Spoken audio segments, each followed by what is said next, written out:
ஹல்லேலூயா. ஆண்டவருடைய பரிசுத்த நாமத்திற்கு மகிமை உண்டாவதாக. దేవుని యొక్క పరిశుద్ధమైన నామానికి మహిమ కలుగును గాక. இந்த வைசாக் பட்டணத்திலே ஆண்டவர் நமக்கு 4 நாட்கள் இந்த கூட்டங்களை தந்திருக்கிறார். దేవుడు ఈ వైజాగ్ పట్టణమందు 4 రోజులు ఈ కూటములను దేవుడు మనకు అనుగ్రహించి ఉన్నారు. கர்த்தருடைய நாமத்திற்கு மகிமை உண்டாவதாக. దేవుని యొక్క నామానికి మహిమ కలుగును గాక. இந்த 4 நாட்களுடைய தலைப்பு என்னவென்றால் பஞ்சத்தை மாற்றுகிற தேவன். ఈ 4 రోజులు శీర్షిక అంశం ఏంటంటే క్షేమమును మార్చే దేవుడు. ஆம், ஆமோஸின் புத்தகத்தை நீங்கள் வாசிக்கும்படியா நான் விரும்புகிறேன். ఆమోసు పుస్తకములో మనం చదువునట్లుగా నేను కోరుచున్నాను. ஆமோஸின் புத்தகம் ఆమోసు పుస్తకము 8ஆம் அதிகாரம் 8వ అధ్యాయం 11, 12 వచనங்கள் 11, 12 వాక్యములు. రాబో దినములందు దేశములో నేను క్షామము పుట్టింతును, అది అన్నపానము లేకపోవట చేత కలువు క్షామము కాక యెహోవా మాట వినకపోవటం వలన కలువు క్షామంగా ఉండును. ఇది యెహోవాకు. కాబట్టి జనులు యెహోవా మాట వెదుకుటకై ఈ సముద్రం నుండి ఆ సముద్రం వరకును, ఉత్తర దిక్కు నుండి తూర్పు దిక్కు వరకును సంచరించుదురు గాని అది వారికి దొరకదు. ஆண்டவருடைய நாமத்திற்கு மகிமை உண்டாகும். దేవుని యొక్క నామానికి మహిమ కలుగును గాక. வேதத்திலே பலவிதமான பஞ்சங்களை குறித்து நாம் வாசிக்கலாம். పరిశుద్ధ గ్రంథంలో పలు విధమైన క్షామములను గురించి మనం చదవగలము. ஆமோஸ் தீர்க்கதரிசி சொன்னதான பஞ்சம் கடைசி காலத்திலே உலகத்திலே ஏற்பட போகிற ஒரு பஞ்சமாக இருக்கிறது. ఆమోసు ప్రవక్త చెప్పిన ఆ క్షేమము చివరిగా అంత్య దినములలో జరగబోయే ఒక క్షేమమై ఉంటున్నది. அதைத்தான் அந்தி கிறிஸ்துவின் காலம் என்று சொல்லுகிறோம். అదే క్రీస్తు విరోధి యొక్క కాలం అని చెప్పుచున్నాం. 7 வருட ஆண்டுகள் கர்த்தருடைய வருகைக்கு பிறகு முழு உலகத்தையும் அந்தி கிறிஸ்து ஆளுகை செய்ய போகிறார். యేసయ్య రాకడ తరువాత సర్వలోకమును 7 సంవత్సరములు క్రీస్తు విరోధి ఏలుబడి చేయబోచున్నారు. கர்த்தருடைய நாமத்திற்கு மகிமை உண்டாவதாக. దేవుని యొక్క నామానికి మహిమ కలుగును గాక. அந்த 7 ஆண்டுகள் அது ஒரு சரியான பஞ்சம் காலமாக இருக்கும். ఆ 7 సంవత్సరములు అది ఒక భయంకరమైన క్షామ కాలము, కరువు కాలముగా ఉండును. அந்த நாட்களை பற்றி தான் ஆமோஸ் இந்த வசனங்களை சொல்லுகிறார். ఆ కాలమును గురించే ఆమోసు ప్రవక్త ఈ వాక్యములను చెప్పుచున్నాడు. முழு உலகத்திலும் இந்த 7 ஆண்டுகள் இந்த பஞ்சம் இருக்கும். సర్వలోకములో ఈ 7 సంవత్సరములు ఆ క్షామం ఉండును. ஆம், இதோ நான் தேசத்தின் மேல் பஞ்சத்தை அனுப்பும் நாட்கள் வரும். ఇదో దేశములో నేను క్షేమమును పుట్టించు దినములు వచ్చును. ஆகார குறைவினால் உண்டாகிற பஞ்சம் அல்ல, అది అన్నపానములు లేకపోవుట కలుగు క్షేమములు కాదు. ஜலக்குறைவினால் உண்டாகிற தாகம் அல்ல, అది జలము దాహము చేర జరిగే క్షేమము కాదు. கர்த்தருடைய வசனம் கேட்க கிடையாத பஞ்ச காலம் நான் அனுப்புவேன். యెహోవా మాటలు వినకపోవుట కలుగు క్షేమమును నేను పంపుదును. கர்த்தருடைய வசனத்தை தேட ஒரு சமுத்திரம் தொடங்கி மறு சமுத்திரம் மட்டும் வடதிசை தொடங்கி கீழ் திசை மட்டும் அலைந்து திரிந்தாலும் அதை கண்டடையாமல் போவார்கள். యెహోవా మాటను వెదుకుటకై ఈ సముద్రం నుండి ఆ సముద్రం వరకు, ఉత్తర దిక్కు నుండి తూర్పు దిక్కు వరకు సంచరించుదురు గాని అది వారికి దొరకదు. இங்கே ஒரு கன்வென்ஷன் நடக்கிறது. ఇక్కడ ఒక కన్వెన్షన్ జరుగుచున్నది. ஸ்டேடியத்துக்கு உள்ளே, స్టేడియం లోపల, கிரவுண்ட்ல ஒரு கன்வென்ஷன் நடக்கிறது. గ్రౌండ్ లో ఒక కన్వెన్షన్ జరుగుచున్నది. ஆமா, அங்கே இதே நேரத்தில் அங்கே கிரவுண்டில் ஒரு கன்வென்ஷன் நடந்து கொண்டிருக்கிறது. ఇదే సమయంలో గ్రౌండ్ నందు అక్కడ ఒక కన్వెన్షన్ జరుగుచున్నది. 7th డే சபையை சேர்ந்த தேவனுடைய ஜனங்கள் அங்கே அவர்கள் கன்வென்ஷன் நடத்தி கொண்டிருக்கிறார். 7th డే సంఘానికి చెందిన దైవజనులు అక్కడ కన్వెన్షన్ ని జరిపించుకుంటున్నారు. நாம் டிபிஎம் சபையை சேர்ந்த தேவனுடைய ஜனங்கள் స్టేడియத்துக்குள்ளே இந்த కన్వెన్షన్ நடத்தி கொண்டிருக்கிறோம். మనం టిపిఎం సంఘమునకు చెందిన దేవుని జనులమైన మనము ఈ స్టేడియం లోపల మనం కన్వెన్షన్ జరుపుచున్నాం. பிரியமானவர்களே, ஒரே நேரத்தில் 2 கன்வென்ஷன் 3 கன்வென்ஷன் எல்லாம் இந்த மே மாதத்திலே நடந்து கொண்டிருக்கிறார். ఒకే రోజులో 2 కన్వెన్షన్ 3 కన్వెన్షన్లని ఈ మే నెలలో జరుగుచు ఉన్నవి. ஒவ்வொரு கிராமத்திலும் கன்வென்ஷன் நடந்து கொண்டிருக்கிறார். ప్రతి గ్రామములో కన్వెన్షన్ జరుగుచున్నది. ஒவ்வொரு பட்டணத்திலும் கன்வென்ஷன் நடந்து கொண்டிருக்கிறார். ప్రతి పట్టణములో కన్వెన్షన్ జరుగుచున్నది. அதைத்தான் கிருபை நாட்கள் என்று சொல்கிறோம். దానిని కృపాకాలములు అని చెప్పబడుచున్నది. கிருபை நாட்களிலே கன்வென்ஷன்கள் நடத்தி கொண்டே இருக்கலாம். కృపాకాలములో కన్వెన్షన్లు జరుపుచునే ఉండవచ్చు. வாசல்களை கர்த்தர் திறந்திருக்கிறார். ద్వారములను దేవుడు తెరిచి ఉన్నాడు. ஆண்டவருடைய நாமத்திற்கு மகிமை உண்டாவதாக. దేవుని యొక్క నామానికి మహిమ కలుగును గాక. பிரியமான ஆனால் இயேசுவின் வருகைக்கு பிறகு ప్రియమైన వారలారా, యేసయ్య రాకడ తరువాత ஒரு கன்வென்ஷன் நடைபெற முடியாது. ఒక్క కన్వెన్షన్ కూడా జరగదు. ஒரு ஆராதனை கூட நடக்க முடியாது. ఒక్క ఆరాధన కూడా జరగదు. பைபிள் யாரும் வாசிக்க முடியாது. బైబిల్ ఎవ్వరు కూడా చదవలేరు. இயேசுவை யாரும் தொழுது கொள்ள முடியாது. యేసయ్యని ఎవ్వరు కూడా ఆరాధించలేరు. பிரியமாலே அப்படிப்பட்டவர்கள் கொல்லப்படுவார்கள். ప్రియమైన వారలారా, అలాగు చేసేవారు చంపబడుదురు. அவர்கள் சித்திரவதை செய்யப்படுவார்கள். వారు హింసింపబడుదురు. பயங்கரமான உபத்திரவங்களை அவர்கள் சந்திப்பார்கள். భయంకరమైన శ్రమలను వారు అనుభవించుదురు. அப்படினால்தான் வருகையிலே கைவிடப்படாமல் எடுத்துக்கொள்ளப்பட வேண்டும் என்று பரிசுத்தவான்கள் பிரசங்கம் பண்ணுகிறார். కాబట్టి రాకడలో చేయి విడవబడకుండా అందరూ కొనిపోబడవలనని పరిశుద్ధులు ప్రసంగించుచూ ఉన్నారు. வருகையிலே கைவிடப்படுவோமானால் அந்த கிறிஸ்துவின் கையிலே அகப்பட்டுக் கொள்ளுவார்கள். మనం రాకడలో చేయి విడవబడిన వారు క్రీస్తు యొక్క చేతిలో చిక్కబడుదురు. ஆண்டவருடைய நாமத்திற்கு மகிமை உண்டாவதாக. దేవుని యొక్క నామానికి మహిమ కలుగును గాక. பிரியமானே, அது ஒரு பெரிய பஞ்சமா இருக்கும். ప్రియమైన వారలారా, అది ఒక గొప్ప కరువుగా ఉండును. வசனத்தை தேடுவார்கள். వాక్యమును వెదుకుదురు. தேவ ஜனங்களை தேடுவார்கள். దేవుని యొక్క జనులను వెదుకుదురు. ஆலயத்தை தேடுவார்கள். మందిరమును వెదుకుదురు. ஆலயம் ஒரு ஹாஸ்பிட்டலாக மாறி இருக்கும். మందిరము ఒక ఆసుపత్రిగా మారి ఉండును. ஆலயம் ஒரு ஸ்கூலாக மாறி இருக்கும். ఆలయము ఒక స్కూలుగా మారి ఉండును. ஆலயம் ஒரு ஜிம்மாக மாறி இருக்கும். ఆలయము ఒక జిమ్గా మారి ఉండును. ஆலயம் ஒரு சினிமா தியேட்டராக மாறி இருக்கும். ఆలయము సినిమా థియేటర్ గా మారి ఉండును. ஆண்டவருடைய நாமத்திற்கு மகிமை உண்டாகட்டும். దేవుని యొక్క నామానికి మహిమ కలుగును గాక. பாஸ்டர்மார்கள் இல்லை, పాస్టర్స్ లేరు, ஊழியர்கள் இல்லை, సేవకులు లేరు, தேவ ஜனங்கள் இல்லை. దేవుని జనులు లేరు. ஒரு பஞ்ச காலம் வருகிறது. ఒక కరువు కాలము, క్షామ కాలం వచ్చుచున్నది. ஆமோஸ் தீர்க்கதரிசி சொன்னதை மறுபடியும் இந்த வைஜாக் பட்டணத்திலே நான் சொல்ல விரும்புகிறேன்.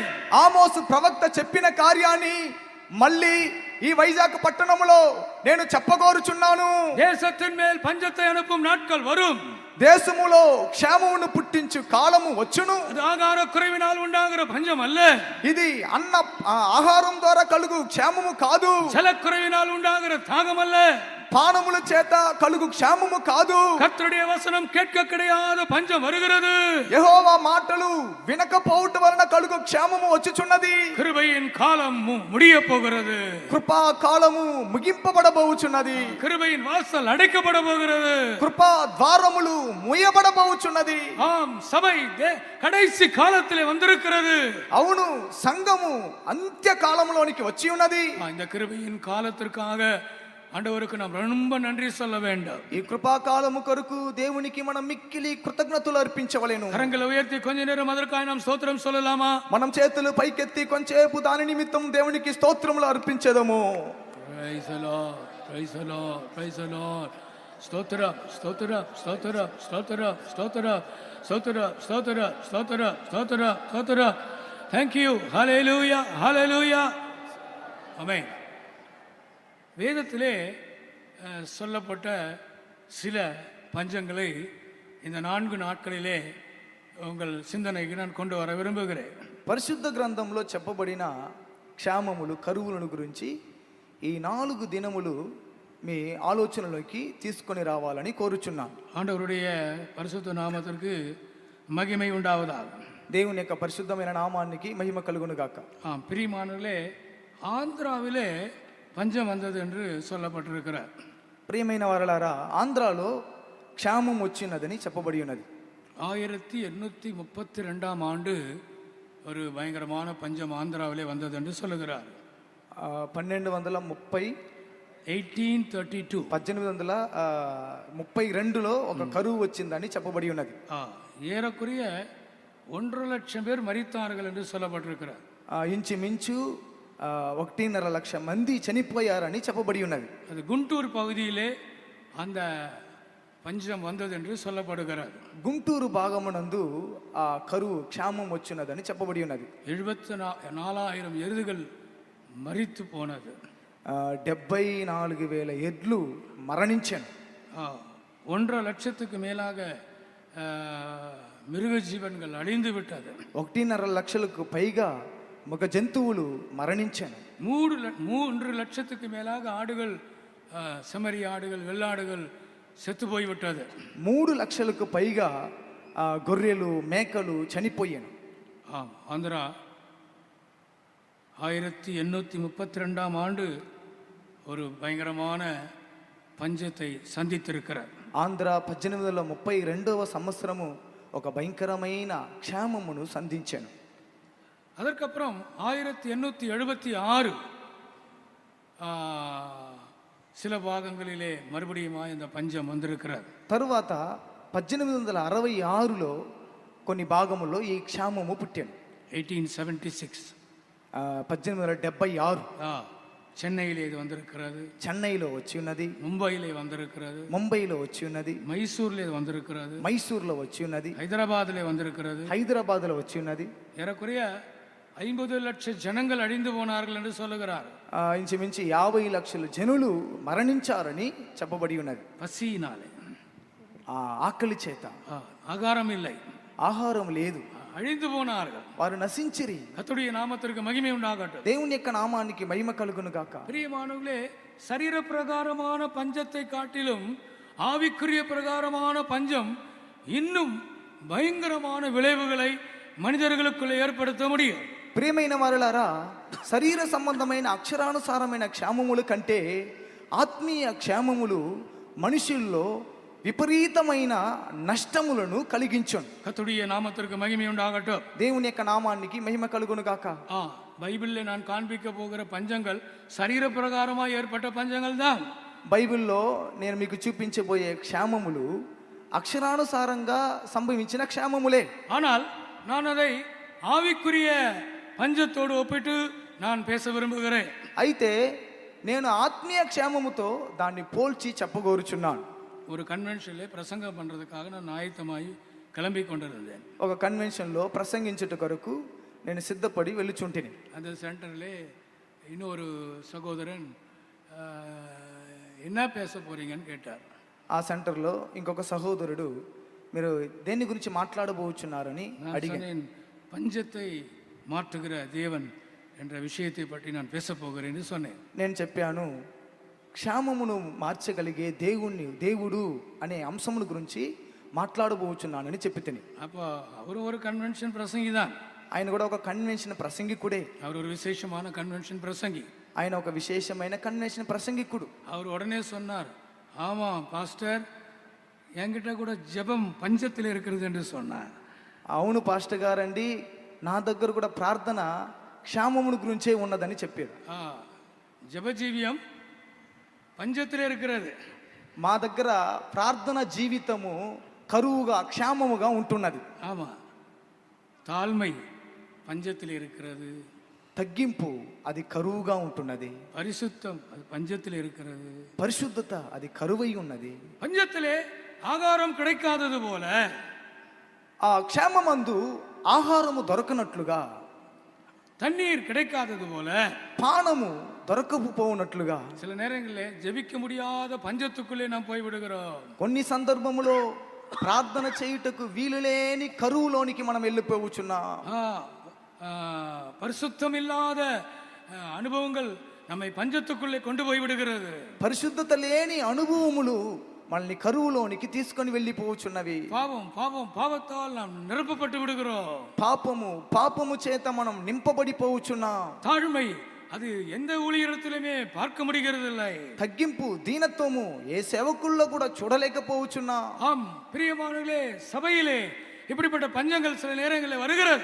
ప్రియమైన వారలారా, సంఘములో ఇలాంటి కరువు క్షేమములు వచ్చుచూ ఉన్నవి. இந்த நாட்களிலே உங்கள் வாழ்க்கையிலே நீங்கள் எந்த பஞ்சத்தில் இருக்கிறீர்கள், இல்லாவிட்டால் நீங்கள் செழிப்பாக இருக்கிறீர்களா என்பதை நீங்கள் இந்த வார்த்தைகளை கேட்கும் போது நீங்கள் சிந்திக்க கடமைப்பட்டிருக்கிறீர்கள். ఈ దినాలలో మీ జీవితంలో ఎలాంటి కరువులు ఉంటున్నవి, లేదా మీరు సమృద్ధిగా ఉంటున్నారా? ఈ వాక్యముని విని మీ జీవితాన్ని పరిశీలించుకోవలసిన వారుగా ఉంటున్నారు. கர்த்தருடைய நாமத்திற்கு மகிமை உண்டாகட்டும். దేవుని యొక్క నామానికి మహిమ కలుగును గాక. ஆபிரகாமின் நாட்களிலே ஒரு பஞ்சம் வந்தது. అబ్రహాము దినములలో ఒక కరువు వచ్చెను. ஈசாக்கின் நாட்களிலே ஒரு பஞ்சம் வந்தது. ఈసాకు కాలంలో ఒక క్షామం వచ్చెను. பெத்லகேமிலே அந்த நகோமியின் நாட்களிலே ஒரு பஞ்சம் வந்தது. బెత్లెహేములో నయోమి దినములలో ఒక క్షామము పుట్టెను. ராஜாக்களின் நாட்களிலே எருசலேமிலே ஒரு பஞ்சம் வந்தது. రాజుల దినములలో యెరూషలేములో ఒక క్షామము పుట్టెను. சமாரியாவிலே ஒரு பஞ்சம் வந்தது. సమరయాలో క్షామము పుట్టెను. கர்த்தருடைய நாமத்திற்கு மகிமை உண்டாகட்டும். దేవుని యొక్క నామానికి మహిమ కలుగును గాక. கர்த்தருக்கு சித்தமானால் இந்த தலைப்புகளிலே நாம் சத்தியங்களை சிந்திக்க போகிறோம். దేవుని చిత్తమైతే ఈ అంశముల మీద మన సత్యములను మనం ధ్యానించబోచున్నాం. இன்றைக்கு இந்த முதல் நாள் மாலை வேளையிலே நாம் ஆபிரகாமின் நாட்களிலே வந்ததான பஞ்சத்தை குறித்து நாம் சிந்திக்க போகிறோம். ఈ దినము ఈ మొదటి రోజు సాయంత్రంన అబ్రహాము దినములో కలిగిన కరువు క్షామముల గురించి మనం నేర్చుకొనబోచున్నాం. ஆதியாகமம் புத்தகத்திற்கு நாம் திருப்பும் பொழுது ఆదికాండమునకు మనం వచ్చేటప్పుడు 12ஆம் அதிகாரம் 12వ అధ్యాయం ஆதியாகமம் 12ஆம் அதிகாரம் 10ஆம் வசனத்தை வாசியுங்கள். ఆదికాండము 12వ అధ్యాయం 10వ వాక్యం. అప్పుడు ఆ దేశంలో కరువు వచ్చెను. ఆ దేశంలో కరువు భారంగా నున్నందున అబ్రహాము ఆ ఐగుప్తు దేశంలో నివసించుటకు అక్కడికే వెళ్ళెను. ஆண்டவருடைய நாமத்திற்கு மகிமை உண்டாகட்டும். దేవుని యొక్క నామానికి మహిమ కలుగును గాక. இங்கே படிக்கிறோம், ஆபிரகாமின் நாட்களிலே ஒரு பஞ்சம் வந்தது. అబ్రహాము దినములలో ఒక కరువు వచ్చెను. அப்பொழுது ஆபிரகாம் கானான் தேசத்தை விட்டு அவன் எகிப்து தேசத்திற்கு தங்கும்படி போய்விட்டான். అప్పుడు అబ్రహాము కనాను దేశమును విడిచిపెట్టి ఐగుప్తు దేశమందు నివసించుటకు అక్కడికి వెళ్ళెను. ஆண்டவருடைய நாமத்திற்கு மகிமை உண்டாகட்டும். దేవుని యొక్క నామానికి మహిమ కలుగును గాక. பஞ்சம் என்று சொல்லும் பொழுது நமக்கு வருகிற சோதனைகள் என்று சொல்லலாம். కరువు అని చెప్పేటప్పుడు అది మనకొచ్చే శోధనలని చెప్పవచ్చు. தேவ அன்புக்கு வந்த சோதனை, దేవుని ప్రేమకు వచ్చిన శోధన, பரிசுத்தத்திற்கு வந்த சோதனை, పరిశుద్ధతకు వచ్చిన శోధన, ஊழியத்திலே வருகிற சோதனை, సేవలో వచ్చే శోధనలు, உங்கள் விசுவாசத்துக்கு வருகிற சோதனை, మీ విశ్వాసమునకు వచ్చే శోధనలు. நீங்கள் சோதனையிலே போய் கொண்டிருந்தால் பஞ்சத்திலே போய் கொண்டிருக்கிறீர்கள். మీరు శోధనల గుండా వెళ్ళుచూ ఉంటే మీరు కరువులో వెళ్ళుచూ ఉన్నారు. இந்த ஆபிரகாம் முற்பிதா என்ன செய்கிறார்? ఈ పూర్వ పితరుడు ఈ అబ్రహాము ఏమి చేయుచున్నాడు? இந்த கானான் தேசம் அது செழிப்பான தேசம், இப்பொழுது அங்கே பஞ்சம் வந்து விட்டது. కనాను దేశము సస్య సమృద్ధి కలిగిన దేశము, అయితే ఇప్పుడు అక్కడ కరువు ఏర్పడెను. அது சாதாரண பஞ்சம் அல்ல, అది సాధారణమైన కరువు కాదు, அது கொடிய பஞ்சமாயிருக்கிறது. అది భారమైన కరువుగా ఉండెను. ஆண்டவருடைய நாமத்திற்கு மகிமை உண்டாகட்டும். దేవుని యొక్క నామానికి మహిమ కలుగును గాక. அப்பொழுது ஆபிரகாம் என்ன செய்தார்? అప్పుడు అబ్రహాము ఏమి చేసెను? தேவன் கொண்டு வந்த தேசத்தை விட்டு அவர் எகிப்து தேசத்திற்கு போனார். దేవుడు తనను తీసుకొని వచ్చిన దేశమును విడిచిపెట్టి ఐగుప్తు దేశమునకు అతడు వెళ్ళెను. சோதனைகள் வரும்போது நாம் தைரியமாய் நிற்க வேண்டும். శోధనలు వచ్చేటప్పుడు మనం ధైర్యంగా నిలబడవలేను. பிரச்சனைகள் வரும்போது நாம் தைரியமாய் நிற்க வேண்டும். సమస్యలు వచ్చేటప్పుడు మనం ధైర్యంగా నిలబడవలేను. ஆண்டவருடைய நாமத்திற்கு மகிமை உண்டாவதாக. దేవుని యొక్క నామానికి మహిమ కలుగును గాక. பயப்படுகிறவர்கள் அவர்கள் நரகத்திலே காணப்படுவார்கள். పిరికి వారు నరకమందు కనిపించుదురు. பயமுள்ள ஆவியை கர்த்தர் நமக்கு கொடுக்கவில்லை. పిరికితనం కలిగిన ఆత్మను దేవుడు మనకి ఇవ్వలేదు. பலமும் அன்பும் தெளிந்த புத்தியும் உள்ள ஆவியை கர்த்தர் நமக்கு தந்திருக்கிறார். శక్తియు ప్రేమయు ఇంద్రియ నిగ్రహం కలిగిన ఆత్మనే ఆయన మనకు ఇచ్చి ఉన్నారు. கர்த்தருடைய நாமத்திற்கு மகிமை உண்டாவதாக. దేవుని యొక్క నామానికి మహిమ కలుగును గాక. ஆம், மனிதனுடைய வாழ்க்கையிலே சோதனைகள் இல்லாமல் இருக்க முடியாது. అవును, మనుషుల యొక్క జీవితంలో శోధనలు లేకుండా ఉండవు, பிரச்சனைகள் இல்லாமல் இருக்க முடியாது, సమస్యలు లేకుండా ఉండవు. உலகத்திலே பிறந்த நாள் முதல் மரிக்கும் நாள் வரை அவன் பிரச்சனைகளை சந்தித்து கொண்டே இருக்கிறான். లోకములో పుట్టిన దినం మొదలుకొని మరణించే దినం వరకు వాడు సమస్యలను సంధించుచూ ఉన్నాడు. குழந்தை பிறக்கும்போது அந்த குழந்தை அழ வேண்டுமா? బిడ్డ పుట్టేటప్పుడు ఆ బిడ్డ ఏడవలనంట.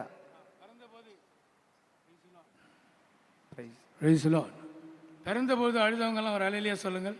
పుట్టిన తర్వాత ఏడ్చాను అని చెప్పేవారు ఒక హల్లెలూయా చెప్పండి.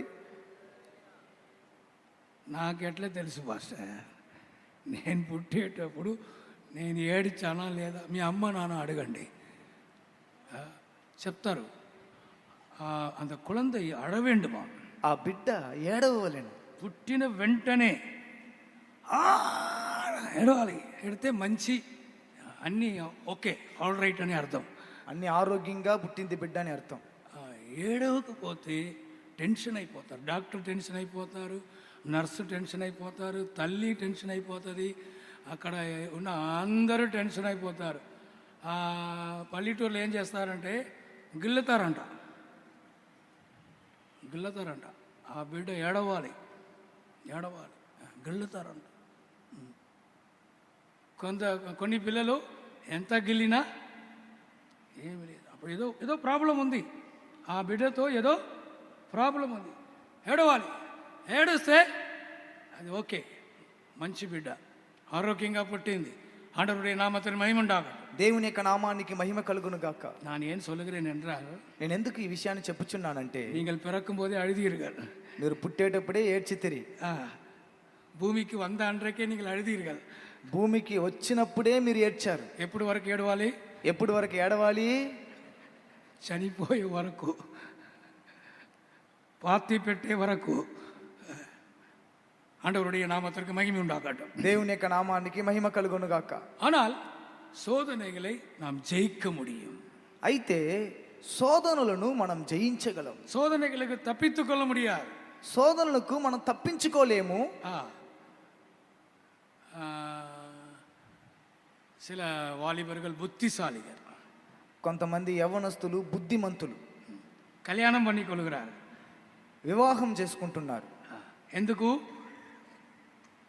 ఎందుకు సేవలో కష్టం అంట. సేవలో చాలా కష్టం అంట. అవ్వా, నాకు సేవ సెట్ అవ్వదు పాస్టర్, దయచేసి నన్ను పిలవద్దు పాస్టర్. இங்க இருக்கிற கஷ்டம் விட அங்கே 10 மடங்கு கஷ்டம் இருக்கு.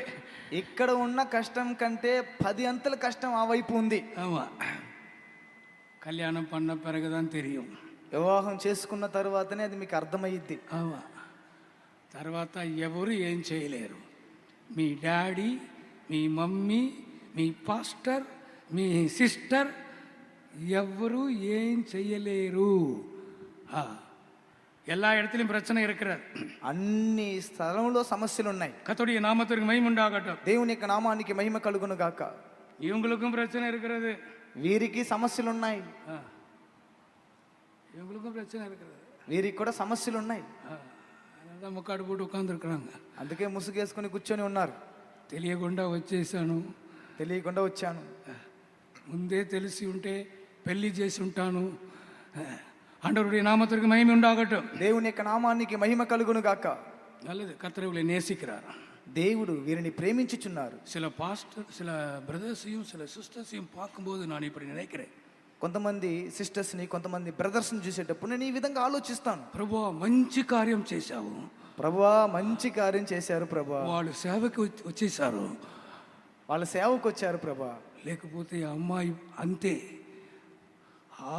బ్రదర్ ఒక అమ్మాయిని పెళ్లి చేసి ఉంటే ఆ అమ్మాయి అంతే అయిపోతుంది. అలాగే కొంతమంది సిస్టర్స్ పెళ్లి చేసి ఉంటే బాబు పాపం, అబ్బాయి పాపం చంపేస్తారు. ஆமாம், நம்ம விஜயவாடா சென்டரில் இருக்கிற சில சகோதரிகளை, சில சகோதரர்களை நான் பார்க்கும்போது, ஆண்டவரே அவர்களை ஊழியத்து கொண்டு வந்ததற்காக உமக்கு நன்றி.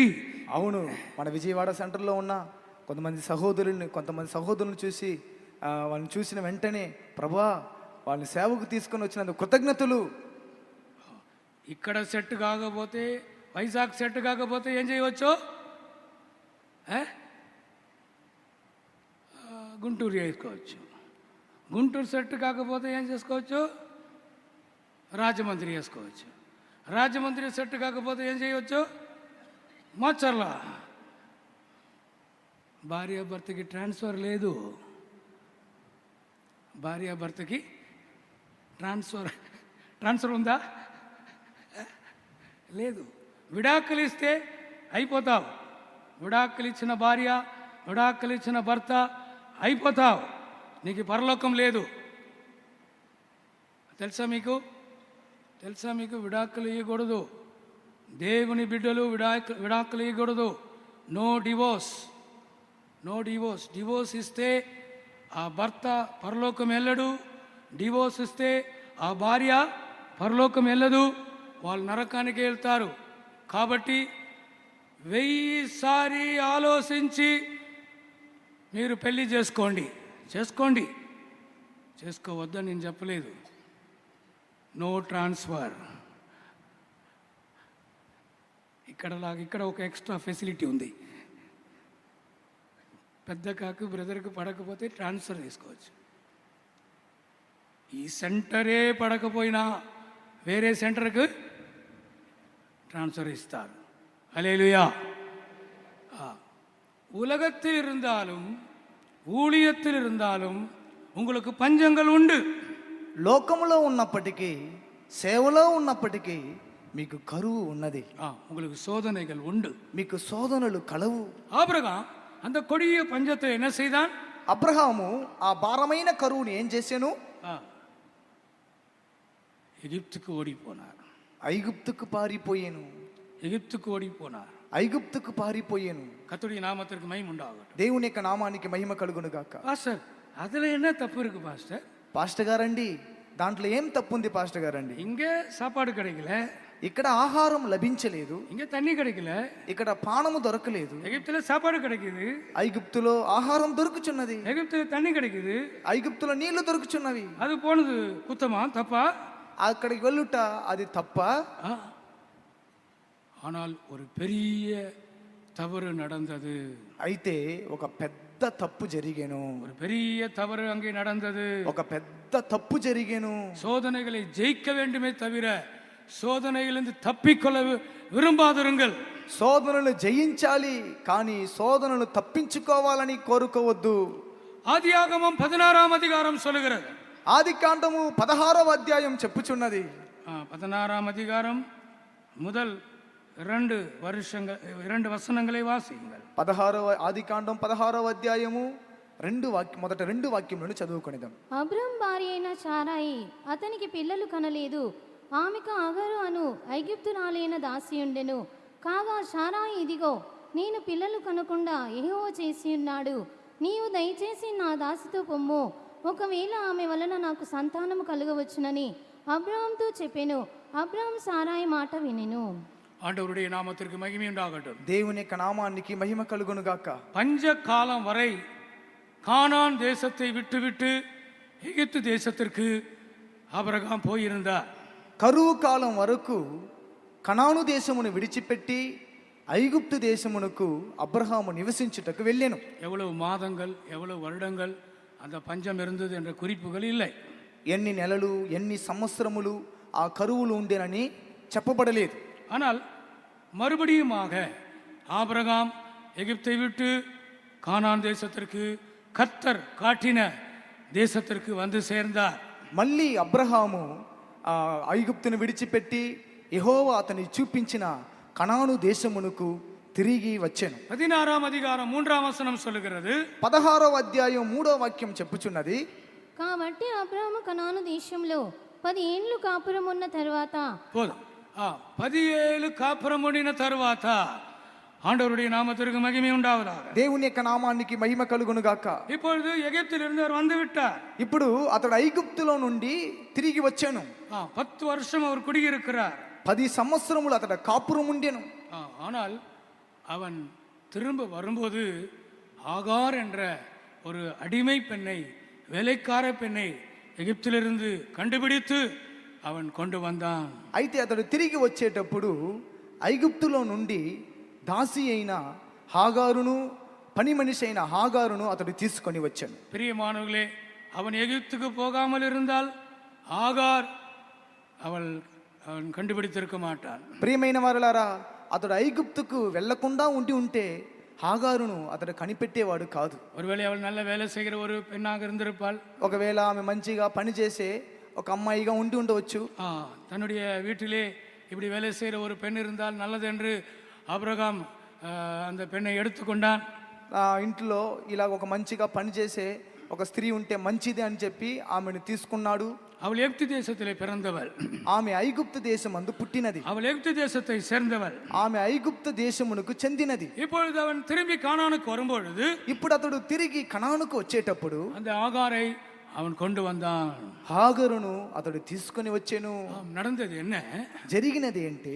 தனக்கு அவளை மனைவியாக்கி கொண்டான். అతడు తనకు హాగరుని భార్యగా చేసుకొనేను. அடிமை பெண்ணை ஆகாரை அவன் వివాహం செய்து கொண்டான். దాసిని హాగరును అతడు భార్యగా చేసుకొనేను. அவனுக்கு பிறந்த மகன் தான் இஸ்மவேல். ఆమె అతనికి పుట్టిన కుమారుడే ఇస్మాయేలు. அன்றைக்கு அந்த பஞ்சத்திலே ஆபிரகாம் போகாமல் கர்த்தரை நம்பி அந்த பஞ்சத்திலே அவன் அங்கே கானானிலே இருந்திருப்பார் என்றால், ఆ దినము అబ్రహాము ఆ కనానులో వచ్చిన కరువుని వదిలి ఐగుప్తుకు పోకుండా ఉండి ఉంటే, இன்றைக்கு இஸ்மவேல் கிடையாது. ఇప్పుడు ఈ దినాల్లో ఇస్మాయేలు ఉండి ఉండడు. ஆண்டவருடைய நாமத்திற்கு மகிமை உண்டாகட்டும். దేవుని యొక్క నామానికి మహిమ కలుగును గాక. ஆபிரகாம் செய்த பெரிய தவறு அதுதான். అబ్రహాము చేసిన పెద్ద తప్పు అదే. பிரியமானவர்களே, சோதனையை தப்பித்துக் கொள்ள நினைக்காதிருங்கள். అవును ప్రియమైన వారులారా, శోధనను తప్పించుకోవాలని కోరవద్దు. சோதனைக்கு ஷார்ட் கட் இருக்கிறதா என்று தேடாதிருங்கள். ఆ శోధనకి షార్ట్ కట్ ఉందా అని వెతకకండి. பிரியமான சோதனையை ஜெயிக்கும்படியாக நீங்கள் விரும்புங்கள். ప్రియమైన వారులారా, శోధనను జయించాలని కోరండి. ஒரு அடிமை பெண்ணை அவன் மனைவியாக்கி கொண்டான். ఒక దాసిని అతడు భార్యగా చేసుకొనేను. கர்த்தருடைய நாமத்திற்கு மகிமை உண்டாகட்டும். దేవుని యొక్క నామానికి మహిమ కలుగును గాక. ஆனாலும் தேவன் ஒத்துக்கொள்ளவில்லை. అయినను దేవుడు దానిని అంగీకరించలేదు. அவனுக்கு பிள்ளை பிறந்தாலும், అతనికి ఆ బిడ్డ పుట్టినప్పటికీ அந்த ஆகாரையும் இஸ்மவேலையும் ஒரு கட்டத்திலே அனுப்பிவிடும்படியாய் சொன்னார். ఆ హాగారును ఇస్మాయేలును ఒక సందర్భంలో పంపించమని చెప్పాను. கர்த்தருடைய பரிசுத்த நாமத்திற்கு மகிமை உண்டாவதாக. దేవుని యొక్క పరిశుద్ధమైన నామానికి మహిమ కలుగును గాక. அது ஆபிரகாமுக்கு இஷ்டமில்லாமல் இருந்தது. అది అబ్రహాముకు ఇష్టం లేకపోయేను. ஆனாலும் கர்த்தர் கண்டிப்பாய் சொல்லிவிட்டார். అయితే దేవుడు ఖచ్చితంగా చెప్పాను, நீ சாராளின் வார்த்தைக்கு கீழ்ப்படி, నువ్వు శారా మాటకి లోబడుము, நீ அவளை அனுப்பிவிடு, నీవు ఆమెను పంపివేయుము. கர்த்தருடைய பரிசுத்த நாமத்திற்கு மகிமை உண்டாகட்டும். దేవుని యొక్క పరిశుద్ధమైన నామానికి మహిమ కలుగును గాక. இந்த அடிமை பெண் ஆகிய ஆகார் நம்முடைய வாழ்க்கையிலே நம்மை அடிமைப்படுத்த விரும்புகிற வல்லமைகளுக்கு ஒப்பாக சொல்லலாம்.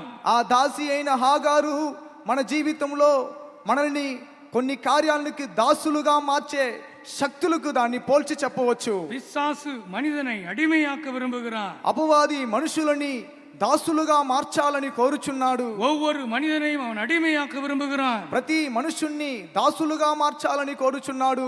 அவர்கள் பாவத்துக்கு அடிமையாக மாறுகிறார்கள். అవును, వారు పాపములకు దాసులుగా మారుచున్నారు. கோபத்துக்கு அடிமையாக அவர்கள் மாறுகிறார்கள். కోపమునకు దాసులుగా మారుచున్నారు.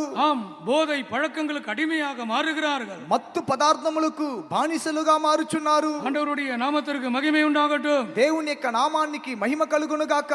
ஒரு நாள் இயேசு இஸ்ரவேல் மக்களை, யூதர்களை பார்த்தபடி சொன்னார். ఒక దినము యేసయ్య ఇశ్రాయేలులను చూచి యూదులను చూచి ఈ విధంగా చెప్పిరి, நீங்கள் பாவத்துக்கு அடிமையாயிருக்கிறீர்கள். మీరు పాపమునకు దాసులుగా ఉంటున్నారు. அவர்களுக்கு அது புரியவில்லை. వారికి అది అర్థం కాలేదు. என்ன பாவத்துக்கு அடிமையாயிருக்கிறீர்கள் என்று எங்களை பார்த்து இவர் சொல்லுகிறாரே என்று அவர்கள் நினைத்தார்கள். ఏంటి మీరు పాపములకు దాసులై ఉన్నారని మమ్మల్ని చూసి ఏం చెప్తున్నారని ఆలోచించిరి. யோவான் சுவிசேஷத்தை படிக்கும் பொழுது, యోహాను సువార్తలో మనం చదివేటప్పుడు, ஒருவன் பாவம் செய்தால் அவன் பாவத்துக்கு அடிமையாயிருக்கிறான் என்று இயேசு சொன்னார். ఒకడు పాపము చేసినట్లయితే వాడు పాపమునకు దాసుడు అని యేసు ప్రభు చెప్పాను. யோவான் சுவிசேஷம் 8వ அதிகாரம் 34వ వచనం. యోహాను సువార్త 8వ అధ్యాయము 34వ వాక్యం.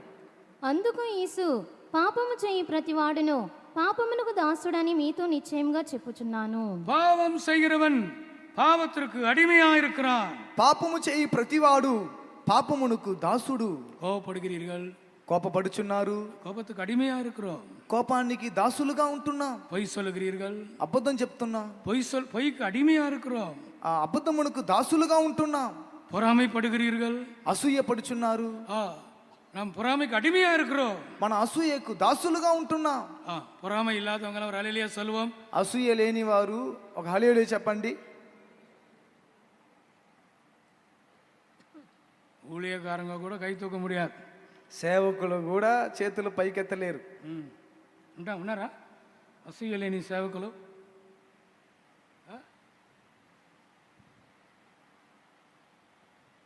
ஏசுதாஸுக்கு எனக்கு 100% கோபம் இருக்கு. அவர் தான் கை தூக்குறாரு. యేసుదాస్ బ్రదర్ మీద నాకు 100% కోపం. ఆయనకి నా మీద 100% కోపం ఉంది. సిస్టర్స్ లేని సంఘంలో ఉన్నారు. ఆయన ఇప్పుడు చెయ్యెత్తున్నాడు, నాకు ఎవరి మీద ఏ అసూయ లేదని. ఇప్పుడు సిస్టర్స్ ఉన్న సంఘంలో ఉన్న వాళ్ళందరూ చూసి ఫుల్ అసూయలో ఉన్నాడు. ఆ చిన్న బ్రదర్కి సిస్టర్ ఉన్నారు, ఆ చిన్న బ్రదర్కి ట్రే పోతుంది, నాకు ట్రే ఇవ్వడానికి ఎవరు? నేను ఎల్డర్ బ్రదర్గా ఉన్నాను, ఈ పాస్టర్ సెంటర్ పాస్టర్ నన్ను ఇట్లా పెట్టారు. అసూయతో నిండి ఉన్నాడు, అయినా చెయ్యెత్తున్నాడు. ஒரு ஆள் இந்த மொபைலில் போடுறீங்களா, அது என்ன போடுறீங்க? ఏం పెడుతున్నారు? వాట్సాప్లో పెడుతున్నారు కదా స్టేటస్. అది నాకు తెలియదు, అందుకే మాట రాలేదు. నాకు వాట్సాప్ లేదు, సెల్ ఉంది, వాట్సాప్ లేదు. వాట్సాప్ లేదు కాబట్టి నేను స్టేటస్ పెట్టలేదు. ஒருவர் இப்படி சொன்னார், ఒక వ్యక్తి ఈ విధంగా చెప్పాను, நான் ஸ்டேட்டஸ் போட்டேன், என் ஸ்டேட்டஸ் போய்விட்டது. నేను స్టేటస్ పెట్టాను, నా స్టేటస్ పోయాను. ఎప్పుడు నేను స్టేటస్ పెట్టానో అప్పుడు నాకు ఉన్న స్టేటస్ పోయింది అంటున్నాడు. தொடர்ந்து அவர் சொல்லுகிறார். అతను కొనసాగించి చెప్తున్నాడు, அவர் என்ன ஸ்டேட்டஸ் போட்டாரா? ఆయన ఏ స్టేటస్ పెట్టాడంటే, என் சொந்த உழைப்பினால் நான் காசு சம்பாதித்து ஒரு புதிய 2 வீலரை நான் வாங்கியிருக்கிறேன். నా సొంత కష్టార్జితం చేత ఒక కొత్త 2 వీలర్ని నేను కొంటిని. அந்த 2 வீலர் ஃபோட்டோ போட்டு ఆ 2 వీలర్ యొక్క ఫోటోని వేసి, இது என்னுடைய சொந்த உழைப்பினால் சம்பாத்தியத்தினால் வாங்கின வாகனம், ఇది నా సొంత కష్టార్జితము చేత కొనిన వాహనము. 200 பேர் பார்த்தாங்க, 200 మంది చూశారండి. ఆ స్టేటస్ని 200 பேர் பார்த்தாங்களா? ఆ స్టేటస్ని 200 మంది చూశారు. அவர் சொல்றாரு, ఆయన చెప్పారు, என் சொந்தக்காரன் ஒருத்தன் பார்த்தான், నా బంధువు ఒకడు చూశాడు, இன்னொரு சொந்தக்காரன் பார்த்தான், నా బంధువు ఇంకొకడు చూశాడు. ఎవరు చూస్తారని మనకు తెలుస్తుంది, మనకు అర్థమవుతుంది. ఎవరు చూసారా లేదా అని వస్తుంది. చూశారంటే ఎవరు చూశారని కూడా మనకు వస్తుంది. మూడవది ஒரு బంధు ஒரு சொந்தக்காரன் பார்த்தா, మూడవగా నా బంధువులో ఇంకొకడు చూశాడు. அவங்க பார்க்க தொடங்கினதிலிருந்து, వారు చూచుటకు ప్రారంభించినది మొదలుకొని తల వలిక ఆరంభించింది. నాకు తలనొప్పి ప్రారంభమయ్యాను, జ్వరం వர ఆరంభించింది, నాకు జ్వరం రావుటకు ప్రారంభమయ్యింది. தலையிலிருந்து கால் வரையும் பயங்கரமா என்னவோ பண்ணிட்டே இருக்கு. తల మొదలుకొని కాళ్ళు వరకు భయంకరంగా ఏదో నన్ను తొందర పెడుచున్నది. என்னால் ஆஃபீஸில் வேலை செய்ய முடியவில்லை, నా వల్ల ఆఫీసులో పని చేయటకు వీలు కాకుండా ఉంది. சீக்கிரமாக வீட்டுக்கு வந்து படுத்து விட்டேன், త్వరగా ఇంటికి వచ్చి పండుకున్నాను. அம்மா அம்மா சுக்கு காபி போட்டு கொடுக்குறாங்க, இஞ்சி காபி போட்டு கொடுக்குறாங்க. తల్లి గారు సొంటి కాఫీ, అల్లం కాఫీ వేసి ఇచ్చారు. ஆனாலும் போகவில்லை, అయినా కూడా అది పోలేదు. డాక్టర్ இடத்துல போனேன், ஒன்றும் போகவில்லை. డాక్టర్ ఎద్దకి వెళ్ళి తిని అయినా కూడా ఏమి కాలేదు. ஒரு ஜோதிடத்திலே போனேன், ఒక జ్యోతిష్కుడు దగ్గరికి వెళ్ళి తిని அப்படி சொன்னேன், ஐயா நான் ஸ்டேட்டஸ் போட்டதுலேருந்து என்னுடைய ஆரோக்கியம் போய்விட்டது. నేను వెళ్ళి చెప్పాను, అయ్యగారు నేను స్టేటస్ పెట్టినప్పుడు నుండి నా ఆరోగ్యం పోయాను. அவர் சொன்னார், இதுக்கு ஒரு மருந்து இருக்குன்னு சொன்னார். ఆయన చెప్పాడు, దీనికి ఒక మందు ఉందని చెప్పాడు. என்ன செய், என்னுடைய புதிய 2 வீலர் యాక్సిడెంట్ ஆயிடுச்சுன்னு ஒரு ஸ்டேட்டஸ் போடுவாడు. ఇంకా ఆయన ఏం చేయాలంటే, నా కొత్త 2 వీలర్ యాక్సిడెంట్ అయిపోయిందని ఒక స్టేటస్ పెట్టమని చెప్పాడు. உடனே அவன் ஒரு ஸ்டேட்டஸ் போட்டான்.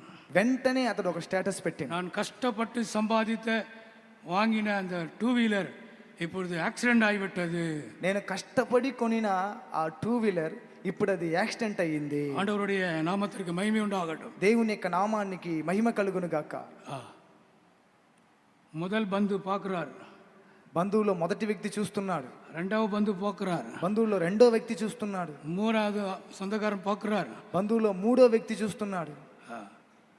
அவன் சொல்றான், என் தலைவலி போய்விட்டது, అతడు చెప్పాడు, నా తలనొప్పి పోయింది, என் ஜுரம் போய்விட்டது, నా జ్వరం పోయేను, முழு ஆரோக்கியம் எனக்கு கிடைத்து விட்டது. సంపూర్ణ ఆరోగ్యం నాకు లభించెను. தயவுசெய்து யாரும் ஸ்டேட்டஸ் போடாதீங்க.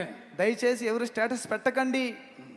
உங்கள் சபையில் இருக்கிறவர்கள் பொறாமை உள்ளவர்கள், మీ సంఘంలో ఉన్నవారు అసూయ కలిగిన వారు, உன்னுடைய ஃப்ரெண்ட்ஸ் பொறாமை உள்ளவர்கள், మీ స్నేహితులు అసూయ కలిగిన వారు, உன் நிம்மதியை நீ இழந்து விடுவாய், నీవు నీ నెమ్మదిని కోల్పోవుదువు, உன் ஆரோக்கியத்தை நீ இழந்து விடுவாய். నీ ఆరోగ్యమును కోల్పోవుదువు. மனிதர்கள் பக்தி உள்ளவர்கள் கூட பொறாமைக்கு அடிமையாக இருக்கிறார்கள். మనుషులు భక్తి కలిగిన వారు కూడా అసూయకు దాసులుగా ఉంటున్నారు. ஆம், ஆபிரகாம் பஞ்சம் வந்தபோது அவன் எகிப்துக்கு போனான். అవును, అబ్రహాము కరువు వచ్చినప్పుడు అతడు ఐగుప్తుకు వెళ్ళాను. திரும்பி வரும்போது எகிப்து தேசத்தை சேர்ந்த ஆகார் என்ற அடிமை பெண்ணோடு வந்தான். అతడు తిరిగి వచ్చేటప్పుడు ఐగుప్తు దేశమునకు చెందిన దాసి అయిన ఆగారుతో తిరిగి వచ్చాను. దాసి కాదు தம்பி, అడిమై పెన్. దాసి అంటే అడిమై పెన్నా, బానిసులు. దాసి దాసి కాదు, స్లేవ్. తెలుగులో ఏముంది? దాసి అంటే అది అర్థమా? Adimai, maid servant. அவள் ஒரு அடிமை. ఆమె ఒక బానిస. ஆண்டவருடைய நாமத்திற்கு மகிமை உண்டாகட்டும். దేవుని యొక్క నామానికి మహిమ కలుగును గాక. நீங்கள் சோதனையை ஜெயிக்காவிட்டால், మీరు శోధనను జయించకపోయినట్లయితే, நீங்கள் அந்த பாவத்துக்கு அடிமையாய் விடுவீர்கள். మీరు ఆ పాపమునకు బానిసలవుచున్నారు. உங்கள் மொபைலுக்கு நீங்கள் அடிமையாகி விடுவீர்கள். మీ మొబైల్కి మీరు బానిసలైపోవచ్చున్నారు. உங்களுக்கு வந்திருக்கிற பஞ்சத்திலே நீங்கள் ஜெயிக்கிறீர்களா தோற்கிறீர்களா? మీకు వచ్చిన మీ కరువులో మీరు జయించుచున్నారా, మీరు ఓడిపోవచ్చున్నారా? கர்த்தருடைய நாமத்திற்கு மகிமை உண்டாகட்டும். దేవుని యొక్క నామానికి మహిమ కలుగును గాక. பிரியமானவர்களே, இந்த பஞ்சத்தை அடிமைத்தனத்திற்கு கொண்டு போகிற பஞ்சம் என்று நான் சொல்ல விரும்புகிறேன்.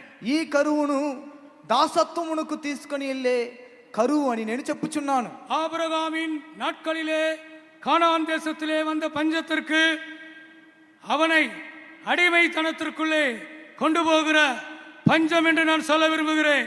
అబ్రహాము దినములలో కనానులో వచ్చిన కరువు అది మనుషుని దాసత్వమునకు తీసుకొని వెళ్ళే కరువు అని నేను చెప్పగోరుచున్నాను. நாம் பாவத்திற்கு அடிமைப்பட்டவர்கள் அல்ல. మనము పాపమునకు దాసులము కాదు. நாம் உலகத்திற்கு அடிமைப்பட்டவர்கள் அல்ல. మన లోకమునకు దాసులము కాదు. நாம் மாம்சத்திற்கு அடிமைப்பட்டவர்கள் அல்ல. మనం శరీరమునకు దాసులము కాదు. கண்களின் இச்சைகளுக்கு நாம் அடிமைப்பட்டவர்கள் அல்ல. నేత్రాసకు మనం దాసులము కాదు. ஆம் பிரியமானவர்களே, எந்த மனிதர்களுக்கும் நாம் அடிமைப்பட்டவர்கள் அல்ல. ప్రియమైన వారులారా, ఏ మనుషునికి మనం దాసులము కాము. கர்த்தருடைய நாமத்திற்கு மகிமை உண்டாகட்டும். దేవుని యొక్క నామానికి మహిమ కలుగును గాక. மரணத்துக்கு மரண பயத்திற்கு அடிமைகளாயிருந்தார்கள். మరణ భయమునకు మనము దాసులుగా ఉన్నట్లయితే, எபிரேயர் 2ஆம் அதிகாரத்திலே படிக்கும் பொழுது హెబ్రీయులకు రాసిన పత్రిక 2వ అధ్యాయంలో చదివేటప్పుడు 15ஆம் வசனம் వివిధமாய் சொல்லுகிறது. 15వ వాక్యము మనకి ఈ విధంగా చెప్పుచున్నది. కాబట్టి ఆ పిల్లలు రక్త మాంసము గలవారినందున ఆ ప్రకారమే మరణము యొక్క బలము గల వానిని అనగా అపవాదిని మరణ ద్వారా నశింపచేయుటకును జీవితకాలమంతయు మరణ భయం చేత దాస్యమునకు లోబడిన వారిని, ஜீவகாலமெல்லாம் மரண பயத்திற்கு அடிமையாயிருந்தவர்களை அவர் விடுதலையாக்கும்படியாய் சிலுவையிலே மரித்தார். జీవిత కాలమంతయు మరణ భయము చేత దాస్యముకు లోబడిన వారిని విడిపించుటకు ఆయన సిలువలో మరణించాను. மரண பயத்திலிருந்து உங்களுக்கு விடுதலை வேண்டுமா? మరణ భయంలో నుండి మీకు విడుదల కావాలేనా? சிலர் தனியா தூங்க மாட்டார்கள். కొంతమంది ఒంటరిగా నిద్రపోలేరు. ஒரு பிரதர் எனக்கு அடுத்த பேட்ச் நினைக்கிறேன், ஒரு பிரதர் ஊழியத்துக்கு வந்தார். ఒక బ్రదర్ నాకు తరువాత బ్యాచ్ ఆయన సేవకు వచ్చాడు. தனியா தங்கவே மாட்டார். అతడు ఒంటరిగా ఎక్కడ కూడా నివసించాడు. அவர் எல்டரான பிறகு கூட, ఆయన ఎల్డర్ అయిన తరువాత కూడా, அவர் சீனியர் பிரதர் ஆன பிறகு கூட, ఆయన సీనియర్ బ్రదర్ అయిన తరువాత కూడా யாராவது அவர் கூட இருக்க வேண்டும். ఎవరైనా అతనితో ఉండాలి. தனியாக அவர் தங்கவே மாட்டார். ఒంటరిగా ఆయన ఎక్కడ కూడా నివసించాడు. கேட்டால் பயமா இருக்குன்னு சொல்லுவார். అడిగితే భయంగా ఉందని చెప్పేవాడు. ஊழியக்காரர் தான் సేవకుడే பிரசங்கெல்லாம் பண்ணுவார், ప్రసంగం అంతా చేసేవాడు, ஊழியமெல்லாம் செய்வார், సేవ చేసేవాడు. ஆனால் ஒரு நாளும் ஒரு இடத்திலும் அவர் தனிமையாக தங்கி இருந்ததில்லை. ఒక్కరోజు ఏ స్థలంలో కూడా ఒంటరిగా అతడు నివసించినది లేదు. ஒரு நாள் அவர் ஊழியத்தை விட்டு போய்விட்டார். ఒక దినం అతడు సేవను విడిచిపెట్టి వెళ్ళిపోయాను. நான் அந்த ஊர் கன்வென்ஷன் போயிருந்தேன். నేను ఆ ఊరికి కన్వెన్షన్ నిమిత్తం వెళ్ళి ఉంటేని என்னை பார்க்க வந்தார். నన్ను చూచుటకు వచ్చాను. சென்டர் பாஸ் ஆயிட்டேன். అప్పుడు నేను సెంటర్ పాస్ట్ అయ్యిన్నాను. நான் சொன்னேன், தம்பி நீ கூட ஊழியத்தில் இருந்தால் இந்நேரம் சென்டர் பாஸ் ஆகிருப்பாய். అప్పుడు నేను చెప్పాను, తమ్ముడు నువ్వు సేవలో ఉంటే ఇప్పుడు నువ్వు సెంటర్ పాస్ట్ అయ్యేవాడివి. ஆண்டவருடைய நாமத்திற்கு மகிமை உண்டாகட்டும். దేవుని యొక్క నామానికి మహిమ కలుగును కాక. பயத்திற்கு அவர் அடிமையாக இருந்தார். భయమునకు అతడు దాసుడుగా ఉండెను. தனிமையாக அவர் இந்த ரூம்ல தங்க முடியவில்லை. ఒంటరిగా రూములో బస చేయలేకపోయాడు. பயத்திற்கு நீங்கள் அடிமைகளா இருக்கிறீர்களா? భయమునకు మీరు దాసులుగా ఉంటున్నారా? அப்படியானால் நீங்கள் அந்த பயத்தை ஜெயிக்க வேண்டும். అలాగైతే మీరు ఆ భయమును జయించవలెను. இந்த முதல் நாள் கூட்டத்திலே நாம் ஜெயிக்க வேண்டியது என்ன என்பதை கண்டுபிடியுங்கள். ఈ మొదటి రోజు కూటములో నేను జయించవలసిన కార్యం ఏంటి అని కనిపెట్టండి. சிலர் தூக்கத்துக்கு அடிமையா இருக்கிறார்கள், కొంతమంది నిద్రకు దాసులుగా ఉంటున్నారు, சிலர் கிரிக்கெட்டுக்கு அடிமையா இருக்கிறார்கள், కొంతమంది క్రికెట్ కి దాసులుగా ఉంటున్నారు, சிலர் ஆகாரத்துக்கு அடிமையா இருக்கிறார்கள், కొంతమంది ఆహారమునకు దాసులుగా ఉంటున్నారు, சிலர் கன்வென்ஷன் நடந்து கொண்டிருந்தாலும் KFC வேண்டும், కొంతమంది కన్వెన్షన్ జరుగుతున్నప్పటికీ వారికి KFC కావాలి. அவங்க అడిமையா இருக்கிறாங்க. వారు దాసులుగా ఉంటున్నారు. சிலர் டீக்கு அடிமையா இருக்கிறார்கள், కొంతమంది టీకి దాసులుగా ఉంటున్నారు, சிலர் சிகரெட்டுக்கு அடிமையா இருக்கிறார்கள், కొంతమంది సిగరెట్ కి దాసులుగా ఉంటున్నారు. ஒரு நாள் காலையிலே விசிட்டிங் போனேன். ఒక దినం ఉదయాన్నే నేను విజిటింగ్ కి వెళ్ళితేనే ஒரு பெரிய ఆఫీసర్, ఒక పెద్ద ఆఫీసర్, గవర్నమెంట్ వేலை செய்கிறவர், అతడు ప్రభుత్వ ఉద్యోగం చేయువాడు, நல்ல விசுவாசி, మంచి విశ్వాసి, ஊழியர்களை ரொம்ப கனம் பண்ணுவார், సేవకులను ఎక్కువగా గణపరిచేవాడు, ஐயா என்று தான் கூப்பிடுவார், అయ్యగారు అనే పిలిచేవారు. வீட்டில் போனா நல்ல సాப்பாடு கொடுப்பார், ఇంటికి వెళ్తే మంచి భోజనం పెట్టేవాడు, தசமாம் கொடுப்பார், దశమ భాగం ఇచ్చేవాడు, நல்ல முழங்கால் போட்டு ரொம்ப பயபக்தியாய் ஜபித்து கொண்டு போவார், బాగా తగ్గింపుతో మోకాలు వేసి ప్రార్థన చేసుకొని వెళ్ళేవారు. திடீரென்று அந்த தெருவுக்கு நான் 2 வீலர்ல போகிறேன். హఠాత్తుగా ఆ వీధిలో నేను 2 వీలర్లో వెళ్తున్నాను. அவர் காலையில வாக்கிங் போய் கொண்டிருக்கிறார். ఆయన ఉదయాన్న వాకింగ్ వెళ్తూ ఉన్నాడు. வாக்கிங் போய் கொண்டிருக்கிறார். వాకింగ్ వెళ్తూ ఉన్నాడు. என்னை தூரத்துல பார்த்துட்டார். నన్ను దూరంలో నుంచి చూచాడు. கீழே போட்டு மிதிக்கிறார், கீழே போட்டு மிதிக்கிறார், కింద పడేసి తొక్కుచున్నాడు. நான் கிட்ட போய் பிரைஸ் லார்ட் ஐயா అని சொன்னேன். నేను దగ్గరికి వెళ్ళి అయ్యగారు ప్రైజ్ లార్డ్ అని చెప్పాను.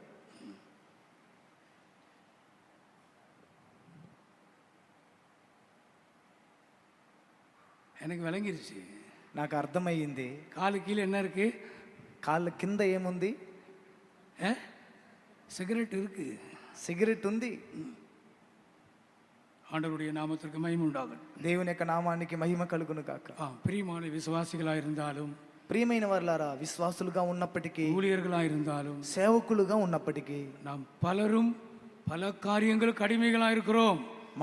మనం అనేక మంది అనేక కార్యములకు దాసులుగా ఉంటున్నాం.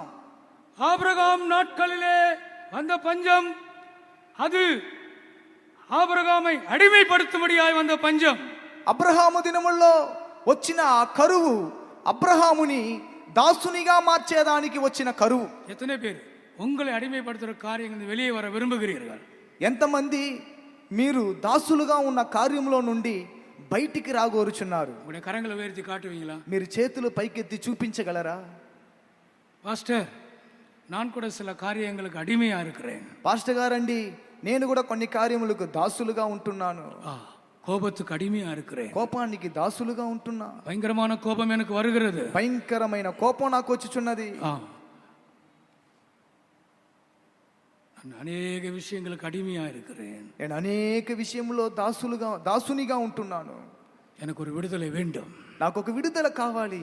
தன் பாவங்களை மறைக்கிறவன் வாழ்வடைய மாட்டான். అతిక్రమమును దాచిపెట్టువాడు వర్ధిల్లడు. தன் பாவங்களை மறைக்கிறவன் வாழ்வடைய மாட்டான். అతిక్రమములను దాచిపెట్టువాడు వర్ధిల్లడు. அவைகளை விட்டு விடுகிறவனோ அறிக்கை செய்கிறவனோ விட்டு விடுகிறவனோ இரக்கம் பெறுவார். వాటిని ఒప్పుకొని విడిచిపెట్టువాడో కనికరము పొందును.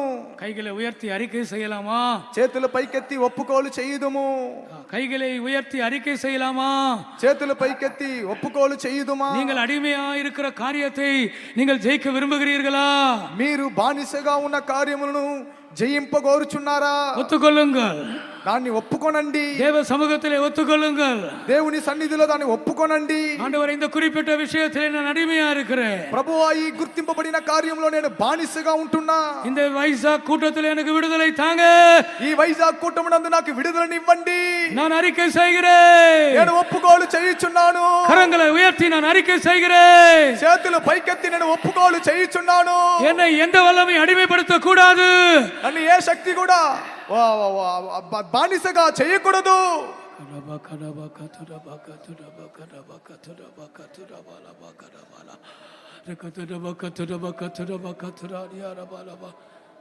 பாருங்க, ஆபிரகாம் செய்த தவறு அவனோடு போகவில்லை, இன்றைக்கும் நம்மையும் அது பாதித்து கொண்டே இருக்கிறது. చూడండి, అబ్రహాం చేసిన తప్పు ఆ దినంలో అది పోలేదు, ఇప్పటికీ మనల్ని కూడా అది బాధపరచుచూ ఉన్నది. நாமும் கூட அதனால் பாதிக்கப்பட்டிருக்கிறோம். మనం కూడా దాని ద్వారా బాధింపబడుచు ఉన్నాం. பாகிஸ்தான் இந்தியா யுத்தம். పాకిస్తాన్ ఇండియా యుద్ధం. இது காரணம் யாரு? దీనికి కారణం ఎవరు చెప్పండి. పాకిస్తాన్ యుద్ధం, పాకిస్తాన్కి ఇండియాకి యుద్ధం, కారణం யாரு? పాకిస్తాన్ ఇండియాకి యుద్ధం. దానికి కారణం ఎవరు? அன்றைக்கு ஆபிரகாம் பஞ்சத்திலே எகிப்துக்கு போனான். ఆ దినము అబ్రహాము కరువునందు ఐగుప్తుకి వెళ్ళాను. அவன் அன்றைக்கு போகாமல் கர்த்தரை நம்பி அந்த கானானிலே இருந்திருந்தால் ஆகார் இல்லை, இஸ்மவேல் இல்லை. ఆ దినము అతడు దేవుని నమ్మి ఐగుప్తుకి వెళ్లకుండా కనానులోనే ఉంటే హాగారు లేదు, ఇస్మాయేలు లేడు. அது அவனை மாத்திரம் பாதிக்கவில்லை, అది అతన్ని మాత్రము బాధించలేదు. எத்தனையோ தலைமுறை கடந்து ஜீவிக்கிற உலகத்தில் இருக்கிற நம்மையும் அது பாதிக்கிறது. ఎన్నో తరములను దాటి జీవించుచున్న మనల్ని అది బాధపరచుచు ఉన్నది. அடிமைப்படுத்துகிற எந்த காரியத்தையும் நீங்கள் ஜெயிக்க வேண்டும். బానిసగా చేసే ఏ కార్యమునైనా మీరు జయించవలెను. உனக்கு வருகிற சோதனை உன்னை అడిమైப்படுத்த வருகிற சோதனை. నీకు వచ్చే శోధన నిన్ను బానిసగా చేసేదానికి వచ్చే శోధన. యేసు உன்னை விடுதலையாக்குகிறார். యేసు ప్రభు నిన్ను విడిపించుచు ఉన్నాడు. యేసు உன்னை விடுதலையாக்குகிறார். యేసయ్య నిన్ను విడిపించుచున్నాడు. కుమారన్ విడుదలయాకినాల్ మెయ్యాగవే విడుదలయావీர்கள். కుమారుడు మిమ్మల్ని స్వతంత్రులుగా చేసినడలా నిజముగానే మీరు స్వతంత్రులై ఉందురు. సిలువైలే విడుదலை கிடைக்கிறது. సిలువలో విడుదల స్వతంత్రం లభించుచున్నది. యేసువిன் పాడుகளை தியானிக்கும் போது விடுதலை கிடைக்கிறது. యేసయ్య శ్రమలను ధ్యానించేటప్పుడు విడుదల లభించుచున్నది. యేసుவின் ரத்தம் நமக்கு விடுதலை தருகிறது. యేసయ్య రక్తం మనకి విడుదలనిచ్చుచున్నది. ஆண்டவருடைய நாமத்திற்கு மகிமை உண்டாகட்டும். దేవుని యొక్క నామానికి మహిమ కలుగును గాక. ஒரு ஊழியக்காரர் இப்படி ஜெபம் பண்ணார். ఒక సేవకుడు ఈ విధంగా ప్రార్థన చేశాడు. இயேசுவின் விலாவிலிருந்து வருகிற ரத்தத்தினால் பிசாசே உன்னை நான் ஜெயிக்கிறேன். యేసయ్య పక్కలో నుండి వచ్చిన రక్తం చేత అపవాది నిన్ను నేను జయించుచున్నాను. பிசாசே, இயேசுவின் விலாவிலிருந்து வருகிற ரத்தத்தினால் உன்னை நான் ஜெயிக்கிறேன். అపవాది, యేసు ప్రభు పక్కలో నుండి వచ్చిన రక్తము చేత నేను నిన్ను జయించుచున్నాను. ஒரு பிசாசு துரத்துறார். ఒక అపవాదిని అతడు పారలు తోలుచున్నాడు. ஒரு பிசாசு பிடிச்ச ஆளு இப்படி சொல்லி துரத்திட்டு இருக்கிற அந்த ஊழியக்காரர், ఒక దయ్యం పెట్టిన ఒక వ్యక్తిని ఆ సేవకుడు ఈ విధంగా చెప్పి ప్రార్థన చేయించున్నాడు. பிசாசு போயிடுச்சு. దయ్యం వెళ్ళిపోయింది. அந்த ஆளுக்கு சுகம் கிடைச்சிச்சு. ఆ వ్యక్తికి స్వస్థత లభించెను. அப்போ இன்னொரு பாஸ்டர் அதை பார்த்துக்கிட்டே இருந்தார். అప్పుడు ఇంకొక పాస్టర్ గారు దాన్ని గమనిస్తూ ఉన్నాడు. உள்ள வந்த பிறகு கேட்டாரா, లోపలికి వచ్చిన తర్వాత అడిగాడు, பாஸ்டர் அது என்ன புதுசா இருக்கு, விழாவிலிருந்து வருகிற ரத்தத்தினால் உன்னை நான் துரத்துகிறேன்.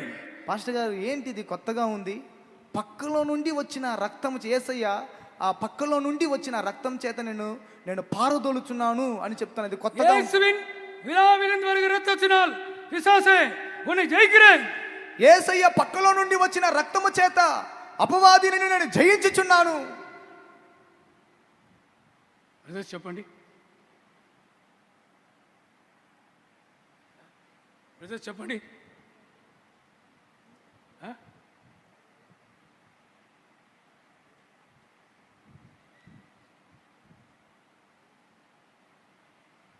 చెప్పరు. మీరందరూ ఉన్నారు కదా, నా రూమ్లో వచ్చి సీక్రెట్గా చెప్తారు, ఆండవరుడి నామத்திற்கு మహిమ ఉండవటం. దేవుని యొక్క నామానికి మహిమ కలుగును గాక. నేనే చెప్తాను. నేనే చెప్పగలను. அப்போ அந்த ஊழியக்காரர் சொன்னாரா, ఆ సేవకుడి చెప్పాడట,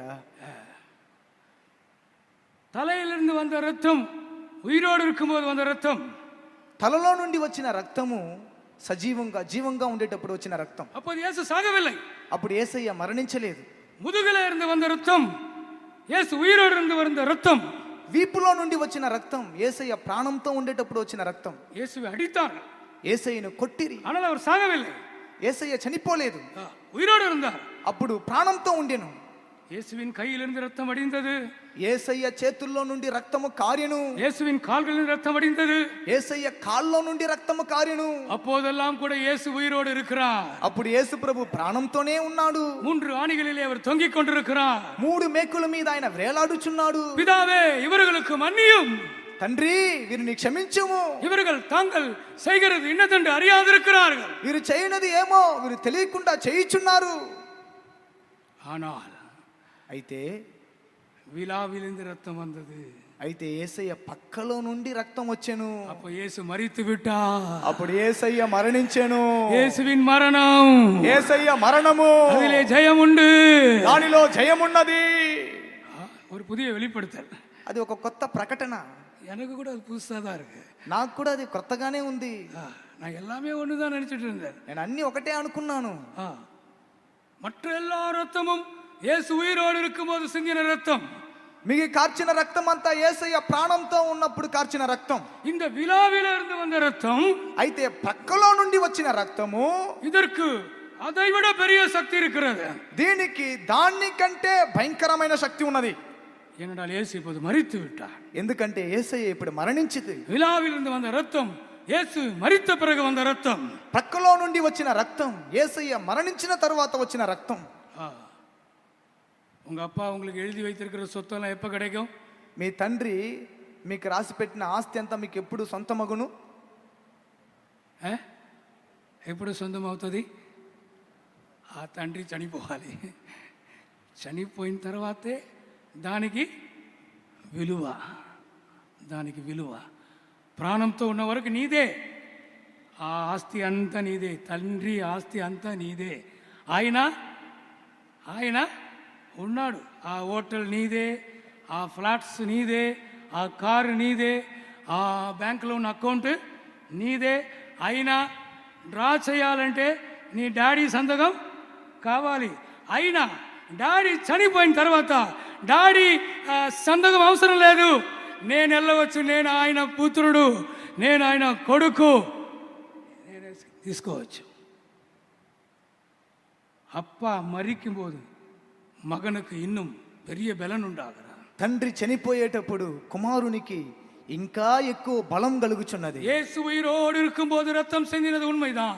యేసయ్య ప్రాణంతో ఉన్నప్పుడు రక్తం కార్చినది నిజమే. இயேசு மரித்த பிறகு அவர் சிந்தின ரத்தத்திற்கு இன்னும் பவர் அதிகமாக இருக்கிறது. యేసయ్య మరణించిన తరువాత ఆయన కార్చిన రక్తమునకు ఇంకా శక్తి ఎక్కువగా ఉంటున్నది. இயேசுவின் மரணம் உன்னை விடுதலையாக்க முடியும். యేసయ్య మరణం నిన్ను విడిపించగలదు. இயேசுவின் ரத்தம் உன்னை விடுதலையாக்க முடியும். యేసయ్య రక్తం నిన్ను విడిపించగలదు. இயேசுவின் மரணத்துக்காய் கரங்களை உயர்த்தி ஸ்தோத்திரம் பண்ணலாமா? యేసయ్య మరణం కొరకు చేతులు పైకెత్తి స్తోత్రించేదము. Thank you Lord. இயேசுவே, உம்முடைய மரணத்திற்காக ஸ்தோத்திரம்.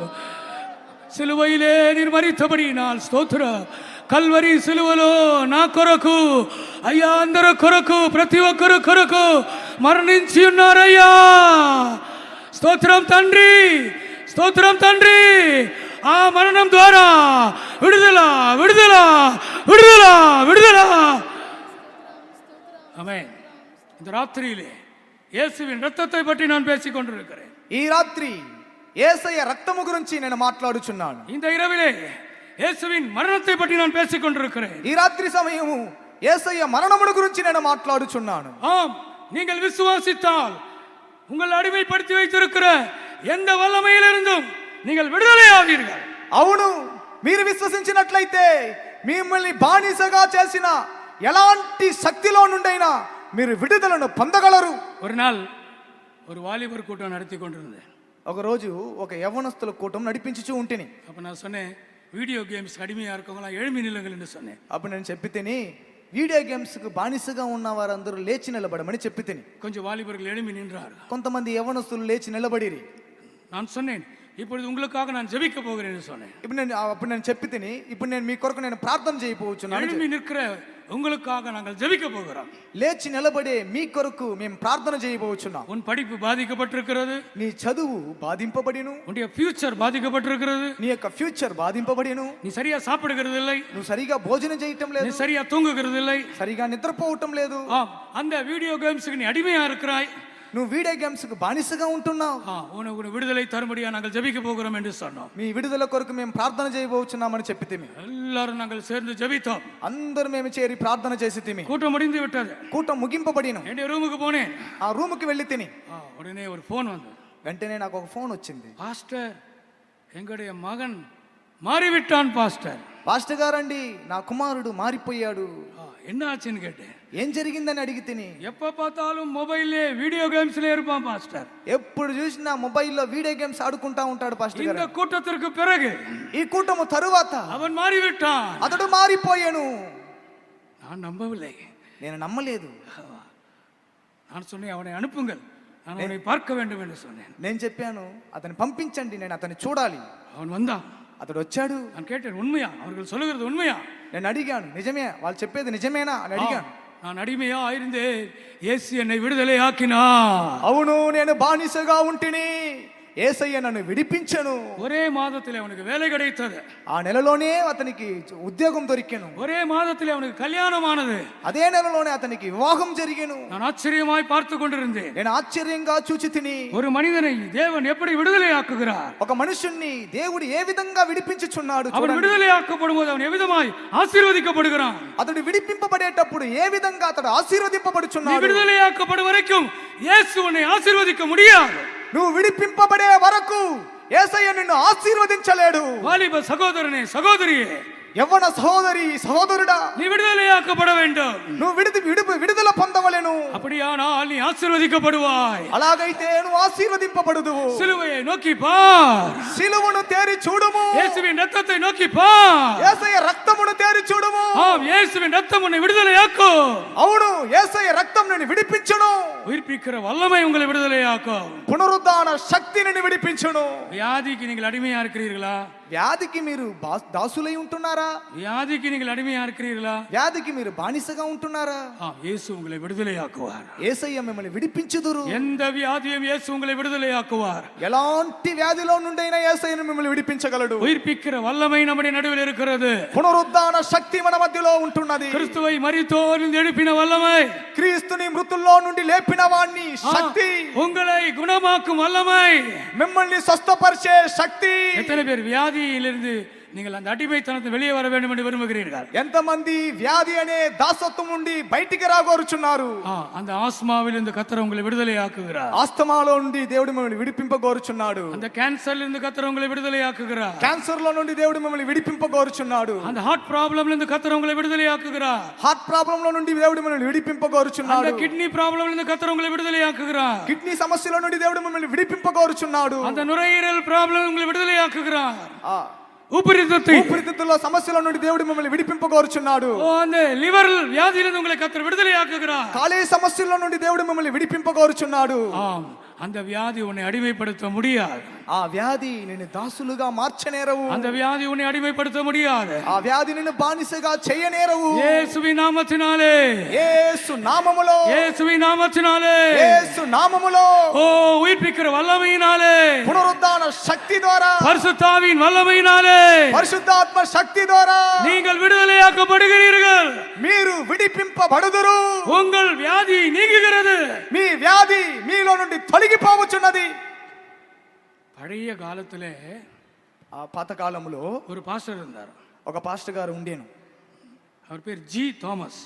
పాస్టర్ గారి పేరు జి థామస్. பாஸ்டர் எம்டி அடிக்கடி சொல்லுவார். పాస్టర్ ఎంటి థామస్ గారు ఆయన గురించి తరచుగా చెప్పేవారు. நீங்க கூட கேட்டிருப்பீர்கள். మీరు కూడా దాన్ని విని ఉంటారు. அவர் பேர் என்ன? ఆయన పేరేంటి?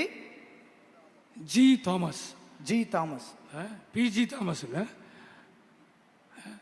పాస్టర్ గారి పేరు కాదు. அவர் பேர் என்ன? G Thomas. நல்லா ஹைட்டாக இருப்பார். G Thomas. ఆయన చాలా ఎత్తుగా ఉంటాడు. நான் பார்த்ததில்லை, నేను చూడలేదు. ஆனால் பாஸ்டர் எம்டி அவர்கள் அடிக்கடி சொல்லுவார். పాస్టర్ ఎంటీ గారు అతని గురించి తరచుగా చెప్పేవారు. அவர் ஒரு நாள் மலேசியாவில் போய் பிரசங்கம் பண்ண வேண்டும். ఆయన ఒక దినం మలేషియాలో వెళ్ళి ప్రసంగం చేయాలి. அந்த நாட்களிலே ఆ దినంలో ஃப்ளைட்ல கப்பலில் தான் போவார். ఆ ఫ్లైట్ లేదు, ఓడ ప్రయాణం చేసేవారు. மெடிக்கல் டெஸ்ட்ல சொன்னார்கள், உங்களுக்கு ரத்தம் குறைவாக இருக்கிறது என்று சொல்லிவிட்டார். మెడికల్ టెస్ట్ లో చెప్పారు, మీకు రక్తం చాలా తక్కువగా ఉందని చెప్పారు. நீங்கள் ஒரு டாக்டர் இடத்துல போயிட்டு வாருங்கள், మీరు ఒక డాక్టర్ దగ్గరికి వెళ్ళి రండి, அவர் உங்களுக்கு டேப்லெட் கொடுப்பார்.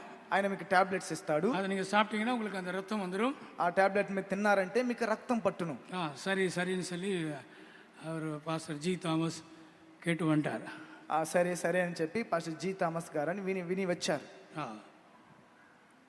ஒரு செம்பு நிறைய தண்ணீர் எடுத்துக்கொண்டார். ఒక చెంబు నిండుగా నీళ్లు తీసుకున్నారు. ஒரு செம்பு நிறைய தண்ணீர் எடுத்துக்கொண்டார். ఒక చెంబు నిండుగా నీళ్లు తీసుకున్నారు. 3 நாள் உபவாசம் எடுத்தார். 3 రోజులు ఉపవాసం ఉంటాను. 3 நாள் உபவாசம், 3 దినములు ఉపవాసం. அப்புறமா 3வது நாள் அந்த செம்பு தண்ணி குடிச்சிட்டார். 3వ దినం చెంబు నీళ్ళు అలాగే తాగిన. இவர் மெடிக்கல் டெஸ்ட் போக வேண்டும். ఇప్పుడు అతను మెడికల్ టెస్ట్కి వెళ్ళాలి. போன டாக்டர் சொல்றார், பயங்கரமா இருக்கு, ரத்தம் ஏறி இருக்கு அப்படின்னாரு. డాక్టర్ చెప్పారు, భయంకరంగా రక్తం చాలా బాగా పట్టిందని చెప్పారు. நீங்க எந்த டாக்டர் போனீர்கள்? మీరు ఏ డాక్టర్ దగ్గరికి వెళ్ళితిరి? நீங்க என்ன மருந்து சாப்பிட்டீர்கள்? మీరు ఏ మందు తిన్నారు? இவர் சொன்னார், நான் ஒரு பாஸ்டர். ఆయన చెప్పారు, నేను ఒక పాస్టర్ గారు, நான் மருந்து எடுக்கிறது இல்லை, నేను మందు తీసుకోవటం లేదు, இயேசுதான் எனக்கு வைத்தியர், యేసయ్యనే నాకు వైద్యుడు. நான் 3 நாள் உபவாசம் எடுத்தேன், నేను 3 రోజులు ఉపవాసం ఉంటిని, ஒரு செம்பு தண்ணி வைத்து நான் ஜெபித்துக் கொண்டிருந்தேன், చెంబు నీళ్లను పట్టి నేను ప్రార్థన చేయించు ఉంటిని. எனக்குள்ள இருக்கிற ரத்தம் இயேசுவின் ரத்தம், నాలో ఉండే రక్తము యేసయ్య రక్తం. ஹல்லேலூயா హల్లెలూయా. பிரியமானவர்களே, வியாதிக்கு அடிமையா இருக்கிறவர்களோடு நான் பேசிக் கொண்டிருக்கிறேன். ప్రియమైన వారలారా, వ్యాధికి బానిసగా ఉన్న వారిని గురించి నేను మాట్లాడుచున్నాను. బలహీనத்திலே அடிமையா இருக்கிறவர்களோடு நான் பேசிக் கொண்டிருக்கிறேன். బలహీనంలో బానిసగా ఉన్న వారి గురించి మాట్లాడుచున్నాను. உன் பஞ்சத்தை அவர் மாற்றுகிறார், నీ కరువుని ఆయన మార్చుచున్నాడు. இனி நீ அடிமை அல்ல. ఇక నువ్వు దాసులు కాదు. எந்த வியாதியை உன்னை அடிமைப்படுத்த முடியாது. ఏ వ్యాధి నిన్ను దాసునిగా చేయనేరవు. உயிர்ப்பிக்கிற வல்லமையினால் நீ சுகமாகிறாய். పునరుద్ధాన శక్తి ద్వారా నువ్వు స్వస్థత పొందుచున్నావు. ஆவியானவர் இங்கே உலாவுகிறார். ఆత్మదేవుడు ఇక్కడ సంచరించుచున్నాడు. ஆமென். இன்னொரு விஷயத்தையும் கூட இந்த பஞ்சத்தை பற்றி சொல்லிவிட்டு நான் முடிக்கிறேன். ఇంకొక విషయం కూడా ఈ కరువును గురించి చెప్పి నేను ముగించుచున్నాను. நான் சொன்னேன், இந்த பஞ்சம் ஆபிரகாமின் நாட்களிலே வந்த பஞ்சம், அடிமைத்தனத்திற்கு கொண்டு போகிற பஞ்சம். నేను చెప్పితేని ఈ కరువు అబ్రహాము దినంలో వచ్చిన కరువు, ఇది మనని బానిసత్వమునకు దాసత్వమునకు తీసుకుని వెళ్ళే కరువు. இன்னொன்றையும் நான் இந்த விஷயத்தில் இந்த நேரத்திலே சொல்ல விரும்புகிறேன். ఇంకొక కార్యాన్ని కూడా ఈ సందర్భంలో నేను చెప్పగోరుచున్నాను. இந்த பஞ்சம் உன்னை அழிக்கும்படியாய் வருகிற பஞ்சம். ఈ కరువు నిన్ను నశింపజేసేదానికి వచ్చే కరువు. ஆண்டவருடைய நாமத்திற்கு மகிமை உண்டாவதாக. దేవుని యొక్క నామానికి మహిమ కలుగును గాక. பஞ்சம் வந்தா ஆபிரகாம் அழிந்து விடுவார். కరువు వస్తే అబ్రహాము నశించిపోతాడు. ஆபிரகாம் மூலமா தான் கிறிஸ்து வர வேண்டும். అబ్రహాము ద్వారానే క్రీస్తు రావాలను. ஆதாம் தோற்றுவிட்டான். అబ్రహాము ఆదాము అపజయం పొందెను. ஆதாமின் மூலமாக ఆదాము ద్వారా கிறிஸ்து வர வேண்டும். క్రీస్తు రావలెను. ஆதாம் துவக்கம், ఆదాము యొక్క ప్రారంభం, கிறிஸ்து முடிவு, క్రీస్తు ముగింపు. இதான் தேவனுடைய பிளான். ఇదే దేవుని యొక్క ప్రణాళిక. ஆனால் ஆதாமிடத்திலே பிசாசு விளையாடி விட்டார்.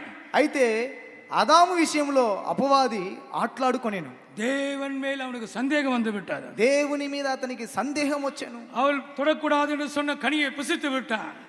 తినకూడదు అనే ఆ ఫలమును అతడు తినెను. ஆனால் కర్తర్ அங்கே ఆబ్రహాము எழுப்புகிறார். అయితే దేవుడు అక్కడ అబ్రహామును లేపుచున్నాడు. அவனுக்கு வாக்குத்தத்தங்களை கொடுக்கிறார். అతనికి వాగ్దానములను ఇస్తున్నాడు. 100 వయసులో ఈసాకై கொடுக்கிறார். 100 ఏండ్లో ఇస్సాకునిచ్చాడు. கிறிஸ்துவை அந்த சந்ததியிலே கொண்டு வரும்படியாக, క్రీస్తుని ఆ సంతతిలో తీసుకొని రావు నిమిత్తం ஆண்டவருடைய நாமத்திற்கு மகிமை உண்டாகட்டும். దేవుని యొక్క నామానికి మహిమ కలుగును గాక. ஆபிரகாம் இல்லாவிட்டால் கிறிஸ்து இல்லை. అబ్రహాము లేనట్లయితే క్రీస్తు లేడు. கிறிஸ்து ஆபிரகாமின் சந்ததியா இருக்கிறார். క్రీస్తు అబ్రహాము సంతతి అయి ఉన్నారు. ஆம் பிரியமானவர்களே, ஆபிரகாம் இல்லாவிட்டால் கிறிஸ்து இல்லை, అవును ప్రియమైన వారలారా, అబ్రహాము లేనట్లయితే క్రీస్తు లేడు. கிறிஸ்து இல்லாவிட்டால் புதிய ஏற்பாட்டு சபை இல்லை. క్రీస్తు లేనట్లయితే క్రొత్త నిబంధన సంఘము లేదు. கிறிஸ்து இல்லாவிட்டால் சியோன் இல்லை. క్రీస్తు లేనట్లయితే సియోను లేదు. புதிய எருசலேம் இல்லை. నూతన యెరూషలేము లేదు. ஆம், கிறிஸ்து மாம்சத்திலே மரிக்க வேண்டும்.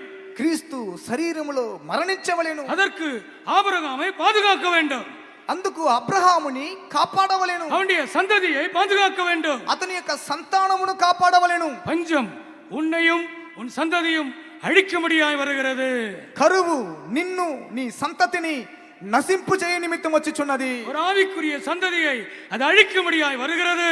ఒక ఆత్మీయ సంతతిని అది నశింపజేయ నిమిత్తం వచ్చుచున్నది. ஒரு பரிசுத்தமுள்ள சந்ததியை அழிக்கும்படியாய் வருகிறது. ఒక పరిశుద్ధమైన సంతతిని అది నశింపజేయ నిమిత్తం వచ్చుచున్నది. ஆம் பிரியமானவர்களே, இந்த இடத்திலே நான் உங்களுக்கு சொல்ல விரும்புகிறேன்.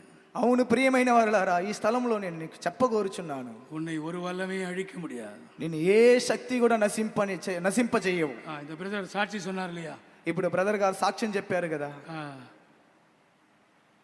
அவர் தற்கொலை செய்து கொள்ள விரும்பினார். అతడు ఆత్మహత్య చేయాలని కోరాడు. ஆனால் அவரால் முடியவில்லை. అయితే అతనికి అది వీలు కాలేదు. உன்னை ஒரு வல்லமே அழிக்க முடியாது. ఏ శక్తి కూడా నేను నశింపజేయవు. பயப்படாதீங்க. భయపడకండి. ஊழியர்களே பயப்படாதீங்க. సేవకులారా భయపడకండి. நான் ஊழியத்தில் கடைசி வரை இருப்பேனா? సేవలో నేను అంతం వరకు ఉందునా? நான் இன்னைக்கு சென்ட்ரல் பாஸ்டராக உங்கள் மத்தியிலே நிற்கிறேன். ఇప్పుడు నేను సెంటర్ పాస్టర్ గా మీ మధ్యలో నిలబడి ఉన్నాను. தேவனுடைய கிருபை, దేవుని యొక్క కృప, அது தேவனுடைய திட்டம், అది దేవుని యొక్క ఉద్దేశం, அது தேவனுடைய மனதில் இருந்த காரியம், అది దేవుని యొక్క మనసులో ఉన్న కార్యం. என்னுடைய பக்தி அல்ல, నా యొక్క భక్తి కాదు, என்னுடைய சக்தி அல்ல, నా యొక్క శక్తి కాదు, என்னுடைய திறமைகள் அல்ல, నా యొక్క సామర్థ్యం కాదు, என்னுடைய பரிசுத்தம் அல்ல, నా యొక్క పరిశుద్ధత కాదు, என்னுடைய தாழ்மை அல்ல, నా యొక్క తగ్గింపు కాదు. என்னால் இந்த ஊழியம் செய்ய முடியாது என்று நான் சொல்லி இருக்கிறேன். నా వల్ల ఈ సేవ చేయలేను అని నేను చెప్పి ఉన్నాను. பாஸ்டர் ஆகாததற்கு முன்பதாக, పాస్టర్ కాక ముందు, பாஸ்டர் ஆன பிறகும் கூட, పాస్టర్ అయిన తరువాత కూడా எத்தனையோ சந்தர்ப்பங்கள் நான் தேவனோடு சொல்லி இருக்கிறேன். ఎన్నో సందర్భంలో నేను దేవునితో చెప్పి తిని, ஆண்டவரே இந்த ஊழியம் செய்ய என்னால் முடியாது. ప్రభువా ఈ సేవ చేయుటకు నాకు వీలు కాదు. என்னை எடுத்துக்கோங்க. ప్రభువా నన్ను తీసుకొనండి. என்னை எடுத்துக்கோங்க. ప్రభువా నన్ను తీసుకొనండి. என்னால் இந்த ஊழியம் செய்ய முடியாது. నా వల్ల ఈ సేవ చేయుటకు వీలు కాదు. நான் நம்பிக்கையை இழந்தேன். నేను నిరీక్షణను కోల్పోతిని. எனக்கு முன்பாக ஒரு இருள் இருந்தது. నా ముందు ఒక చీకటి ఉండెను. என்னால் அடுத்த அடி வைக்க முடியவில்லை. ఒక అడుగు నేను ముందు పెట్టలేకపోతిని. என்னுடைய ஊழியம் முடிந்து விடும் என்று நான் நினைத்த சந்தர்ப்பங்கள் இருந்தது. నా సేవ ముగింపబడినేమో అని తలంచిన సందర్భములు ఉన్నవి. ஆனாலும் நான் இன்றைக்கு உங்கள் மத்தியிலே దేవుని ஊழியத்தை செய்து கொண்டிருக்கிறேன். అయితే నేను మీ మధ్యలో ఇప్పుడు దేవుని యొక్క సేవను చేయుచూ ఉన్నాను. ஊழியர்களே, సేవకులారా, ஊழியர்களே, సేవకులారా, உங்கள் ஊழியத்தை அழிக்க ஒரு வல்லமை போராடி கொண்டிருக்கிறார். మీ సేవను నశింపజేసేదానికి ఒక శక్తి పోరాడుచున్నది. உனக்குள்ள இருக்கிற கிருபையை அழிக்கும்படி போராடி கொண்டிருக்கிறார். నీలో ఉన్న కృపను నశింపజేసేదానికి పోరాడుచున్నది. உனக்குள்ள இருக்கிற ஜெபாவி அழிக்கும்படி அவன் போராடி கொண்டிருக்கிறான். నీలో ఉన్న ప్రార్థనాత్మను నశింపజేసేదానికి వాడు పోరాడుచున్నాడు. நான் உங்களுக்கு இந்த முதல் நாள் கூட்டத்திலே சொல்லிக் கொள்கிறேன். నేను మీకు మొదటి దినం కూటములో చెప్పుచున్నాను, நீங்கள் ஆபிரகாமின் சந்ததியா இருக்கிறீர்கள். మీరు అబ్రహాము యొక్క సంతతి అయి ఉన్నారు. நீங்கள் கிறிஸ்துவின் சந்ததியா இருக்கிறீர்கள். మీరు క్రీస్తు యొక్క సంతతి అయి ఉన్నారు. எந்த பஞ்சமும் ஆபிரகாமையும் அவன் சந்ததியை அழிக்க முடியாது. ఏ కరువు అబ్రహామును అతని సంతతిని నశింప చేయనేరవు. எந்த மந்திர சக்தியும் உங்களை அழிக்க முடியாது. ఏ మాంత్రిక శక్తి నేను నశింప చేయనేరవు. விஜயவாடா வந்தபோது, విజయవాడ వచ్చిన తర్వాత எனக்கு நிறைய ஃபோன் வந்துச்சு. నాకు అనేక ఫోన్. நான் இப்போ வந்து 3 வருஷம் ஆயிடுச்சு. నేను ఇక్కడ వచ్చి 3 సంవత్సరములు అయ్యాను. இந்த ஜூன் மாதம் வந்தா 3 வருஷங்கள் எனக்கு முடிவடைகிறது. జూన్ నెల వచ్చిన తర్వాత 3 సంవత్సరములు అది పూర్తి అయ్యాను. நான் விஜயவாடா வந்து 3 வருஷம் முடிகிறது. విజయవాడ వచ్చి 3 సంవత్సరములు పూర్తి. வந்த புதியதிலே నేను వచ్చిన కొత్తలో ఫోన్ వచ్చింది. ஊழியக்காரர்கள் ஃபோன் பண்ணினார், సేవకులు ఫోన్ చేశారు, விசுவாசிகள் ஃபோன் பண்ணினார், విశ్వాసులు ఫోన్ చేశారు, சென்னையிலிருந்து ஃபோன் பண்ணினார், చెన్నైలో నుంచి ఫోన్ చేశారు, இங்கே ஆந்திராவிலிருந்து ஃபோன் பண்ணினார், ఆంధ్రా నుండి ఫోన్ చేశారు. பாஸ்டர் ரொம்ப ஜாக்கிரதையா இருங்க பாஸ்டர். పాస్టర్ గారండి మిక్కిలి జాగ్రత్తగా ఉండండి. எல்லா இடத்துலயும் போய் சாப்பிடாதீங்க, అన్ని స్థలంలో వెళ్ళి తినకండి, எல்லார் வீட்லயும் போய் சாப்பிடாதீங்க, ప్రతి ఇంట్లో వెళ్ళి తినకండి. ஃபர்ஸ்ட் நாய்க்கு போடுங்க, ఫస్ట్ కుక్కకి వేయండి, பூனைக்கு போடுங்க, పిల్లికి వేయండి. அது உயிரோடு இருந்தால் சாப்பிடுங்க, అది ప్రాణంతో ఉంటే తినండి, அது செத்து போச்சுன்னா நீங்கள் சாப்பிடாதீங்க. అది చనిపోతే దాన్ని తినకండి. என்னை பயமுறுத்தினார்கள். భయపెట్టిరి. நான் பயப்படவில்லை. నేను భయపడలేదు. சாகிறதுக்கு தானே வந்தோம், చనిపోవడానికే కదా వచ్చితిమి. எங்கள் అమ్மா ஆந்திராவில் தான் செத்தார்கள். మా తల్లి గారు ఆంధ్రాలోనే చనిపోయే ప్రభుని నిద్రించారు. ஆமாம், தர்கா மெட்டாலே அவருடைய கல்லறை இருக்கிறார். దర్గామిట్టలో ఆమె సమాధి తోట ఉంది. என்னுடைய தாய் அங்கே பெரியக்காவாக ஊழியம் செய்து அங்கே அடக்கம் பண்ணப்பட்டார். మా తల్లి గారు పెద్దక్కగా అక్కడ సేవ చేసి అక్కడ భూస్థాపన చేయబడిరు. ஆந்திராவிலே மரிக்கிறதற்கு நான் சந்தோஷமா இருக்கிறேன். ఆంధ్రాలో చనిపోవుటకు నాకు సంతోషంగా ఉన్నాను. ஊழியத்திலே மரிக்கிறதுக்கு நான் சந்தோஷமா இருக்கிறேன். సేవలో మరణించేదానికి నేను సంతోషంగా ఉన్నాను. எந்த மந்திர சக்திகளும் உங்களை அழிக்க முடியாது. ఏ మాంత్రిక శక్తి నిన్ను నశింపచేయనేరవు. மந்திரவாதிகளுக்கு பயப்படாதிருங்கள். మాంత్రికులకు భయపడకండి. எலுமிச்சம் பழத்துக்கு பயப்படாதிருங்கள். నిమ్మ పండుకి భయపడకండి. தேங்காய்க்கு பயப்படாதிருங்கள். కొబ్బరికాయ భయపడకండి. பூசணிக்காய்க்கு பயப்படாதிருங்கள். గుమ్మడికాయకి భయపడకండి. நான் பயப்பட மாட்டேன்னு சொல்றவங்க ஒரு ஹல்லேலூயா சொல்லுங்க. నేను భయపడనని చెప్పేవారు హల్లెలూయా చెప్పండి. ఇంటి ముందు ఒక నిమ్మకాయ పెడితే చాలు, నీ హల్లేలూయా అంతా పోతుంది. దొంగ హల్లేలూయా. ఒక నిమ్మకాయ చాలు, చూడంగానే అయిపోతావు. జ్వరం వచ్చేస్తుంది. பயப்படாதிருங்கள். భయపడకండి. உன்னை எந்த வல்லமை அழிக்க முடியாது. ఏ శక్తి కూడా నేను నశింపజేయనేరవు. ஆம் ஊழியர்களே, உங்களை எந்த வல்லமை அழிக்க முடியாது. అవును సేవకులారా, ఏ శక్తి కూడా మిమ్మల్ని నశింపజేయవు. ஆபிரகாமை அழிக்க முடியாது அந்த பஞ்சம் வந்தது. అబ్రహామును నశింపజేయ నిమిత్తమా కరువు వచ్చెను. அவன் சந்ததி அழிக்க முடியாது அந்த பஞ்சம் வந்தது. అతని సంతతిని నశింపజేయ నిమిత్తమా కరువు వచ్చెను. ஆம் பிரியமானவர்களே, அந்த ఎగిప్తిலே அந்த பஞ்சம் வந்தது. అవును ప్రియమైన వారులారా, ఐగుప్తులో ఆ కరువు వచ్చెను. யோசேப்பினால் அவர்கள் காப்பாற்றப்பட்டார்கள். యోసేపు ద్వారా వారు కాపాడబడిరి. அந்த 70 பேர் பாதுகாக்கப்பட்டார்கள். ఆ 70 మంది కాపాడబడిరి. தேவனுடைய நோக்கத்திலே மாற்றம் இல்லை.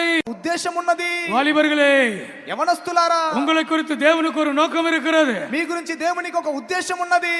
தேவனுடைய ஜனங்களே, దేవుని జనులారా, உங்களை குறித்து தேவனுக்கு ஒரு நோக்கம் இருக்கிறது. మీ గురించి దేవునికి ఒక ఉద్దేశం ఉంటున్నది. நாம் எல்லாரும் எழும்பி நிற்போமா? మనమందరూ లేచి నిలబడదుము.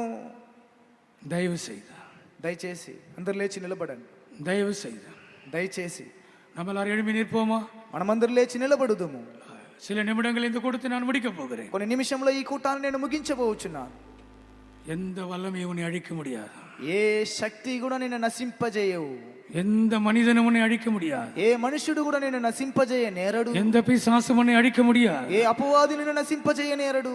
ஊழியர்களே, எந்த வல்லமையும் உங்கள் ஊழியத்தை அழிக்க முடியாது. సేవకులారా, ఏ శక్తి కూడా నీ సేవను నశింపజేయవు. வாலிபர்களே, యవనస్తులారా, உங்களை எந்த வல்லமையும் அழிக்க முடியாது. ఏ శక్తి కూడా మిమ్మల్ని నశింపజేయ నేరవు. உங்களுக்கு ஒரு நல்ல எதிர்காலம் இருக்கிறது. మీకు మంచి ఒక భవిష్యత్తు ఉన్నది. பிரகாசமான எதிர்காலம் இருக்கிறது. ప్రకాశమైన ఒక భవిష్యత్తు ఉంటున్నది. எத்தனை பேர் విశ్వాసిக்கிறீர்கள்? ఎంతమంది విశ్వసించుచున్నారు? கர்த்தருடைய கரத்திலே நாம் ஒப்பு கொடுப்போமா? దేవుని చేతిలో మనం సమర్పించుదము. கர்த்தர் உங்களை ஆசீர்வதிக்கிறார். దేవుడు మిమ్మల్ని ఆశీర్వదించుదురు. ஒரு அபிஷேகத்திற்காக நாம் ஒப்பு கொடுப்போம். ఒక అభిషేకం కొరకు సమర్పించుదము. ஆண்டவரே, அபிஷேகம் என்று சொல்லுவோமா? ప్రభువా, నన్ను అభిషేకించమని చెప్పుదము.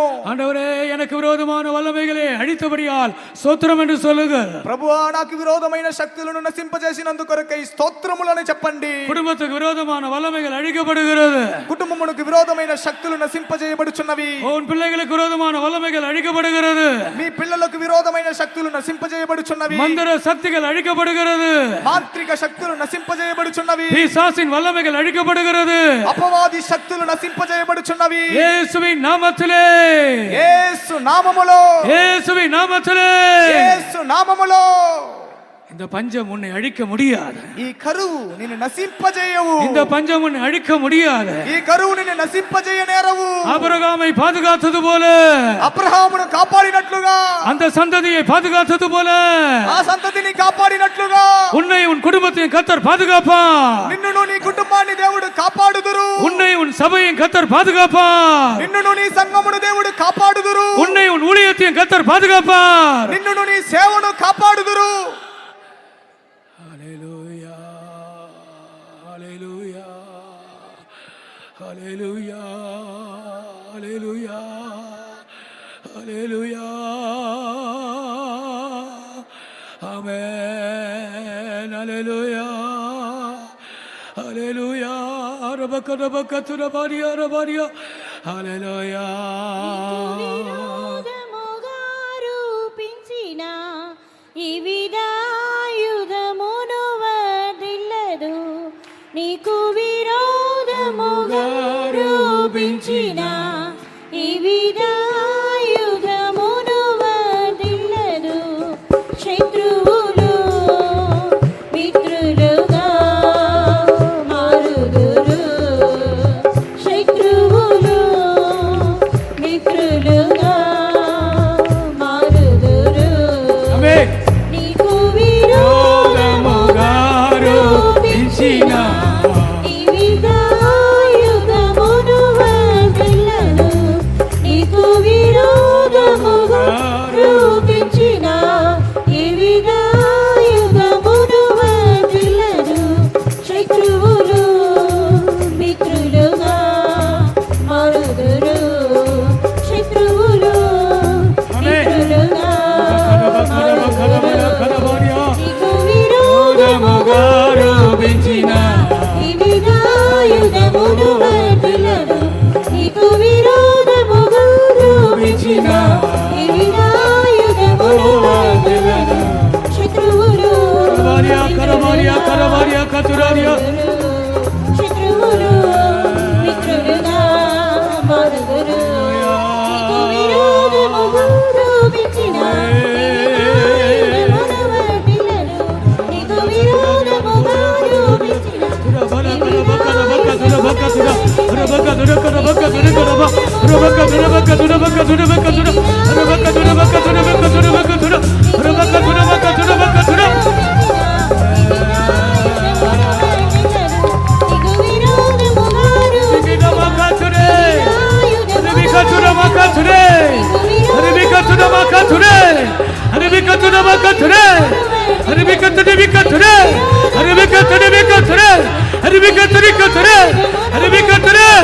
నీకు విరోధముగా రూపించిన ఈ విదాయుధమును వర్ధిల్లదు.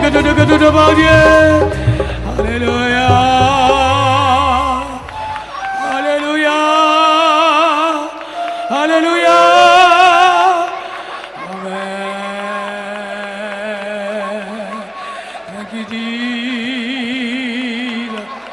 ஆமென். கடன் பட்ட உங்களோடு நான் பேச விரும்புகிறேன்.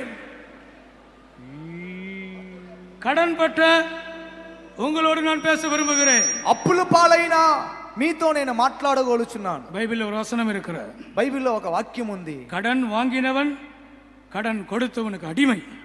అప్పు తీసుకున్నవాడు అప్పు అప్పు అప్పు ఇచ్చిన వానికి దాసుడు. கடன் வாங்கினவன் கடன் கொடுத்தவனுக்கு அடிமை. అప్పు తీసుకున్నవాడు అప్పు ఇచ్చిన వానికి దాసుడు. இங்க இருக்கிற நிறைய பேர் கடன் பிரச்சனைகளோடு இருக்கிறீர்கள். ఇక్కడ ఉన్న వాళ్ళు అనేక మంది అప్పుల సమస్యల్లో ఉన్నారు. கடன் என்றால் நீங்கள் அடிமைத்தனத்தில் இருக்கிறீர்கள். అప్పు ఉంటే మీరు బానిసత్వంలో ఉన్నారు. அபிரகாமின் பஞ்சம் அடிமைத்தனத்திற்கு கொண்டு போகிற பஞ்சம். అబ్రహాము యొక్క కరువు దాసత్వంలోనికి తీసుకుని వెళ్ళే కరువు. இங்க இருக்கிற நீங்கள் கடன் பிரச்சனை வெளியே வர வேண்டும் என்று நாங்கள் விரும்புகிறோம். ఇక్కడ ఉన్న మీరు అప్పుల సమస్యల నుండి బయటికి రావాలని మేము కోరుచున్నాం. இந்த ஸ்டேஜில் இருக்கிற ஊழியக்காரர்களுக்கு கடன் இல்லை. ఈ స్టేజిలో ఉన్న సేవకులకి అప్పు లేదు. இங்க இருக்கிற பிரதர்ஸ் பாஸ்டர்ஸ் கடன் இல்லை. ఇక్కడ ఉన్న బ్రదర్స్ పాస్టర్స్ కి అప్పులు లేదు. இங்க இருக்கிற சிஸ்டர்ஸ் அம்மச்சி பெரியக்கா இவங்களுக்கெல்லாம் கடன் இல்லை. ఇక్కడ ఉన్న సిస్టర్స్ పెద్దక్క అమ్మచ్చి గారికి అప్పు లేవు. ஊழியர்களாகிய நாங்கள் உங்களுக்கு ஜெபிக்க போகிறோம். సేవకులైన మేము మీ కొరకు ప్రార్థన చేయబోచున్నాం. ஊழியர்கள் உங்கள் கரங்களை பிடியுங்கள். సేవకులారా మీ చేతులని పట్టుకొనండి. பக்கத்தில் இருக்கிற ஊழியருடைய கரத்தை பிடித்துக் கொள்ளுங்கள். మీ పక్క ఉన్న సేవకుల చేతులు పట్టుకొనండి. இந்த முதல் கூட்டத்திலே ఈ మొదటి కూటమనందు நீ கடனுக்கு அடிமையா இருக்கிறாய். నువ్వు అప్పుకు దాసులుగా ఉన్నారు. இயேசு உன்னை விடுதலையாக்குகிறார். యేసయ్య మిమ్మల్ని విడిపించుచున్నాడు. குமாரன் விடுதலையாக்கினார். కుమారుడు మిమ్మల్ని స్వతంత్రులుగా చేసిన ఎడల நீ விடுதலையாக்கப்படுவாய். నువ్వు విడిపింపబడుదువు. உனக்கு விடுதலை. నీకు విడుదల. கடன் பிரச்சனை உனக்கு விடுதலை. అప్పుల సమస్యల్లో నుండి నీకు విడుదల. அந்த சாபத்திலிருந்து உனக்கு விடுதலை. ఆ శాపము నుండి విడుదల. கடன் ஒரு சாபம். అప్పు ఒక శాపము. அந்த அந்த சாபத்தை நீக்கி உன்னை ஆசீர்வதிக்க விரும்புகிறார். ఆ శాపమును తొలగించి దేవుడు నిన్ను ఆశీర్వదింపగోరుచున్నాడు. இயேசுவின் நாமத்தினாலே యేసు నామములో தேவ மக்களுடைய கடன்கள் நீங்குவதாக. దేవుని జనుల యొక్క అప్పులు తొలగునుగాక. குடும்பங்களை கர்த்தர் ஆசீர்வதிப்பாராக. కుటుంబమును పండి கரங்களை உயர்த்தி நான் விசுவாசிக்கிறேன் என்று சொல்லுங்கள். நீங்கள் விடுதலையாக்கப்படுகிறீர்கள். మీరు విడిపింపబడుదురు. எப்படி என்று கேட்காதிருங்கள். ఏ విధంగా అని అడగకండి. எப்படி என்று கேட்காதிருங்கள். ఎలా అని అడగకండి. தேவனால் கூடாத காரியம் ஒன்றும் இல்லை. దేవునికి అసాధ్యమైనది ఏదీ లేదు. தேவனால் கூடாத காரியம் ஒன்றும் இல்லை. దేవునికి అసాధ్యమైనది ఏదీ లేదు. பரலோகம் உங்களை ஆசீர்வதிக்கிறது. பரலோகம் உங்களை ஆசீர்வதிக்கிறது. పరలోకం మిమ్మల్ని ఆశీర్వదించుచున్నది. சீயோன் உங்களை ஆசீர்வதிக்கிறது. సియోన్ మిమ్మల్ని ఆశీర్వదించుచున్నది. கடன் ஒரு சாபம். అప్పు ఒక శాపము. கடன் ஒரு அடிமைத்தனம். అప్పు ఒక బానిసత్వము. நீங்கள் అడిமைகள் அல்ல. మీరు బానిసలు కారు. இயேசு உங்களை விடுதலையாக்குகிறார். యేసయ్య మిమ్మల్ని విడిపించుచున్నాడు. இயேசு உங்களை ஆசீர்வதிக்கிறார். యేసయ్య మిమ్మల్ని ఆశీర్వదించుచున్నాడు.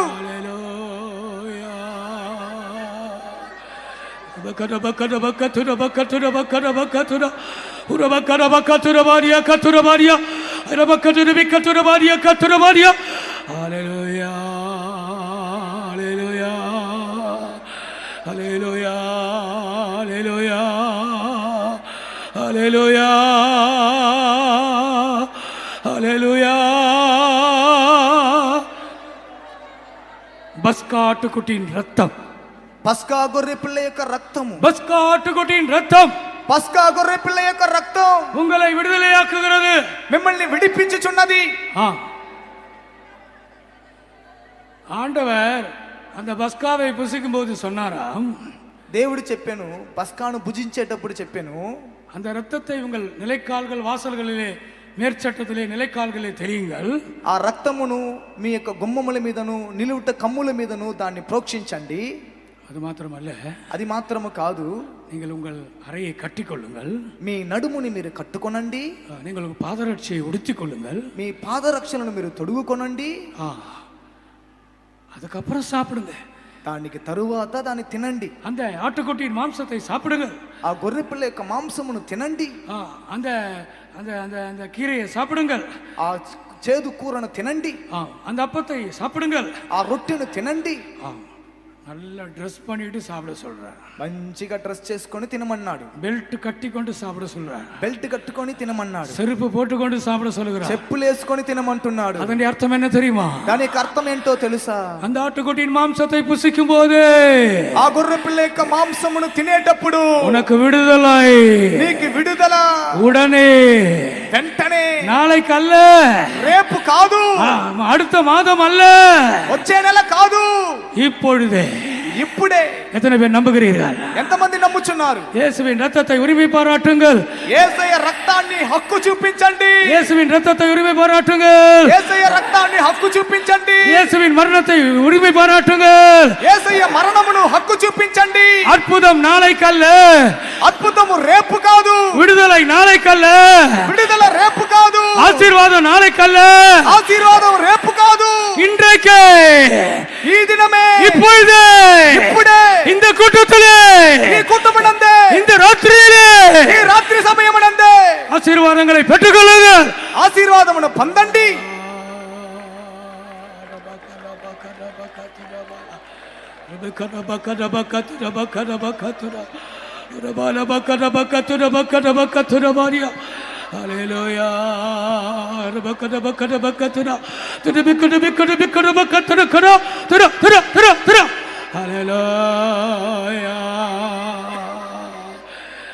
ஆமென். இந்த இரவிலே கர்த்தர் உங்களை விடுதலை ஆக்கி இருக்கிறார். ఈ రాత్రి సమయం దేవుడు మిమ్మల్ని విడిపించి ఉన్నారు. ஆமென். நாளைக்கல்ல, రేపు కాదు, நாளைக்கல்ல, రేపు కాదు, அடுத்த மாதம் அல்ல, వచ్చే నెల కాదు, அடுத்த வருடம் அல்ல, వచ్చే సంవత్సరము కాదు, இந்த ராத்திரியிலே ఈ రాత్రి సమయమందే நீங்கள் சுகத்தை பெற்று விட்டீர்கள். మీరు స్వస్థతను పొందితిరి, நீங்கள் மன்னிப்பை பெற்று விட்டீர்கள். మీరు క్షమాపణను పొందితిరి, நீங்கள் விடுதலை பெற்று விட்டீர்கள். మీరు విడుదలను పొందితిరి, நீங்கள் ஜெயத்தை பெற்று விட்டீர்கள். మీరు జయం పొందితిరి, நீங்கள் ஆசீர்வாதத்தை பெற்று விட்டீர்கள். మీరు ఆశీర్వాదమును పొందితిరి. விசுவாசிக்கிறவர்கள் கரங்களை உயர்த்தி ஸ்தோத்திரம் பண்ணுங்கள். విశ్వసించి వారు చేతుల పైకెత్తి స్తోత్రించెదము. Praise the Lord. Praise the Lord. Praise the Lord. Praise the Lord. Praise the Lord. Praise the Lord. Praise the Lord. Praise the Lord. Praise the Lord. Praise the Lord. Praise the Lord. Praise the Lord. ప్రార్థించదము.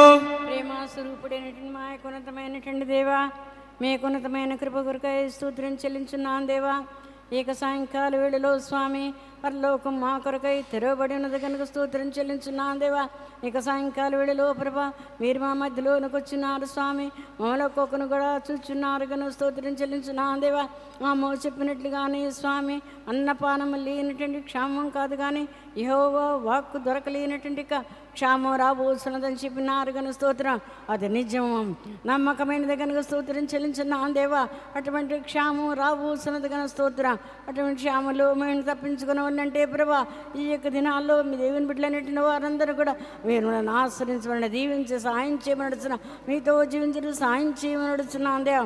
Abraham యొక్క కాలంలో ప్రభా కరువు అనేది వచ్చినది కనుక స్తోత్రం చెల్లించున్నాను దేవా.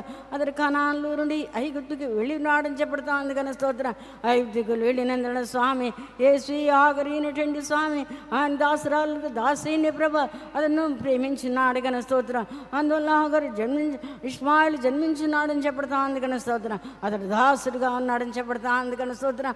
ఆ జీవితంలో అనేకమైనటువంటి దాసత్వంలో ఉన్నటువంటి కార్యములన్నీ కూడా మీరు విడిపించడానికి వచ్చినారు కనుక స్తోత్రం చెల్లించిన దేవా. అటువంటి కరువు అనేక విధులైనటువంటి శ్రమలు అబ్రహాం పొందినాడు కనుక స్తోత్రం. ఆ యొక్క దేశానికి వెళ్లకుండా ఉన్నట్లయితే అతడు కాపాడబడేవాడు కనుక స్తోత్రం. యేసువే ఆ యొక్క ఐగుప్తుకి వెళ్ళినందువల్ల అసలు ప్రభా చాలా కష్టపడి ఉన్నాడు కనుక స్తోత్రం చెల్లించిన దేవా. మేము ఐగుప్తుకి అనేది వెళ్ళకూడదు ప్రభా, అందులో నుండి మీరు మమ్మల్ని విడిపించి తీసుకుని వచ్చినారు కనుక స్తోత్రం. ప్రభా మీరు అబ్రహామును ప్రభా యేసు యోధముగా అనేక శోధనలోనికి నడిపించినారు కనుక స్తోత్రం దేవా. అనేక కార్యములకు ప్రభా మేము కూడా శోధనలో నుండి ప్రభా తప్పించబడికి మీరు సహాయం చేయమని నడుచున్న లోకంలో నుండి ప్రభా పాపంలో నుండి ప్రభా దాసత్వంలో నుండి ప్రభా మీరు మనల్ని విడిపించి సాయం చేయమని నడుచున్న దాసురాలుగా ఉన్నటువంటి కార్యములన్నింటిని కూడా ప్రభా మీరే విడిపించి జయమని గ్రహించి సాయం చేయమని నడుచున్నా దేవా. అందుకొరకే ప్రభు అన్నటువంటి యేసు మా కొరకై సెలువులో మీరు మరణించినారు కనుక స్తోత్రం. విలువైనటువంటి రక్తం మీరు మా కొరకై కార్చినారు కనుక స్తోత్రం చెల్లించిన దేవా.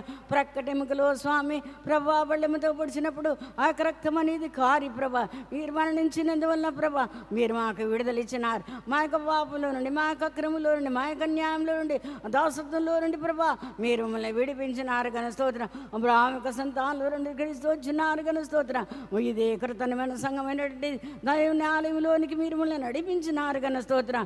ఏకదిన స్వామి మీరే ప్రభా సహాయం చేసినారు. దాసత్వ కార్యంలో నుండి అప్పుల్లో నుండి కష్టాల్లో నుండి వ్యాధుల్లో నుండి విడిపించటకు స్వామి మీ కృప అత్యధికంగా అవసరమైనది కనుక స్తోత్రం చెల్లించిన దేవ. ప్రార్థన అత్యధికంగా అవసరమైనది కనుక స్తోత్రం. మా జీవితంలో ఏక శక్తి కూడా మమ్మల్ని లోపరచలేదు ప్రభా. సమస్త శక్తుల్లో నుండి దేవుని యొక్క బిడ్డల్ని విడిపించినటువంటి సర్వశక్తి గల దేవుడిగా మాకున్నారు కనుక స్తోత్రం చెల్లించిన దేవ. ఇక సాయంకాల వేళలో అప్పుల బాధనట్టు దాసత్వంలో నుండి ఒక్కొక్కరిని కూడా విడిపించి జయమని గ్రహించి సాయం చేయమని నడుస్తున్నా దేవ. గొర్రెపిల్ల యొక్క రక్తం ప్రభా, గొర్రెపిల్ల యొక్క మాంసము ప్రభా నడుము కట్టుకొని చెప్పులు తొడుకొని త్వరితముగా వాటిని భుజించాలని చెప్పడుతా అంది ప్రభా. ఆ యొక్క మాంసం తినేటప్పుడు మా జీవితంలోనూ మా శరీరంలోనూ ఆరోగ్యము బలము సంతోషం దొరుకుతున్నది కనుక స్తోత్రం. ఆ యొక్క సాయంకాల వేళలో ఒక్కొక్కరు కూడా మీరు సాయం చేసినారు కనుక స్తోత్రం ప్రభా. ఏక శక్తి కూడా మమ్మల్ని ఏమి కూడా చేయలేదు కనుక స్తోత్రం. ప్రతి నిత్యం మీరు మనల్ని కాపాడండి, ఆశ్రయించండి, దీవించండి ప్రభా. యేసువే ఎల్లప్పుడు కూడా ఈ యొక్క వాక్యం ఒక హృదయంలో ఫలింపజేసి నూరెట్లుగా ఫలింపజేయండి, ఆశ్రయించి దీవించి మీ యొక్క మిమ్మల్ని రాకడికి సిద్ధపరచమని మా ప్రభు అయిన యేసు క్రీస్తు పేరిట వేడుకొనుచున్నాం స్వామి. స్తోత్రం స్తోత్రం స్తోత్రం స్తోత్రం స్తోత్రం స్తోత్రం స్తోత్రం. మన ప్రభు అయిన యేసుక్రీస్తుని యొక్క ప్రేమయు తండ్రి యొక్క మన ప్రభు అయిన యేసుక్రీస్తుని యొక్క ప్రేమయు తండ్రి యొక్క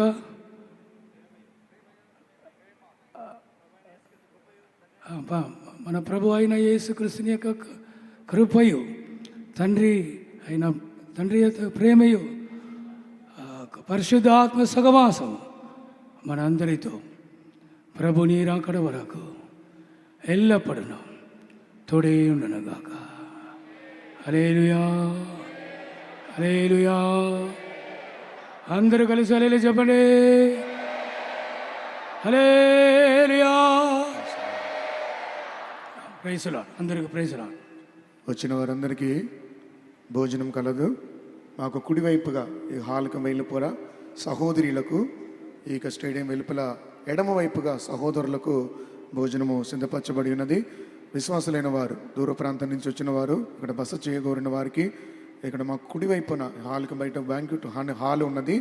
అటువైపే సహోదరులకు ఇక బస చేయి స్థలము సిద్ధపరచబడి ఉన్నది. దూర ప్రాంతం నుంచి వచ్చిన వారు ఇక్కడ ఉండి అన్ని కూటములలో పాలు పొందవచ్చు. ఇప్పుడు భోజనమైన పిమ్మట రాత్రి 10 గంటలకు ఇక్కడ ఒక ప్రత్యేకమైనటువంటి ప్రార్థన కలదు. స్తోత్రం. ప్రార్థన కావలసిన వారు ముందుకు రండి. పాట పాస్టర్స్, ఎల్డర్స్ దయచేసి కిందకి వెళ్ళండి. పాస్టర్స్, ఎల్డర్స్ ప్రార్థన చేయండి.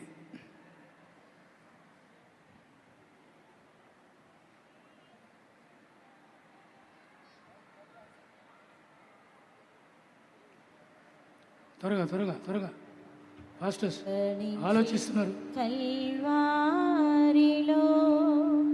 రారండి, యేసు చింత మన పాప శాప రోగం పాస్టర్స్ సిస్టర్స్ సైడ్ అండి. Pastors sisters side.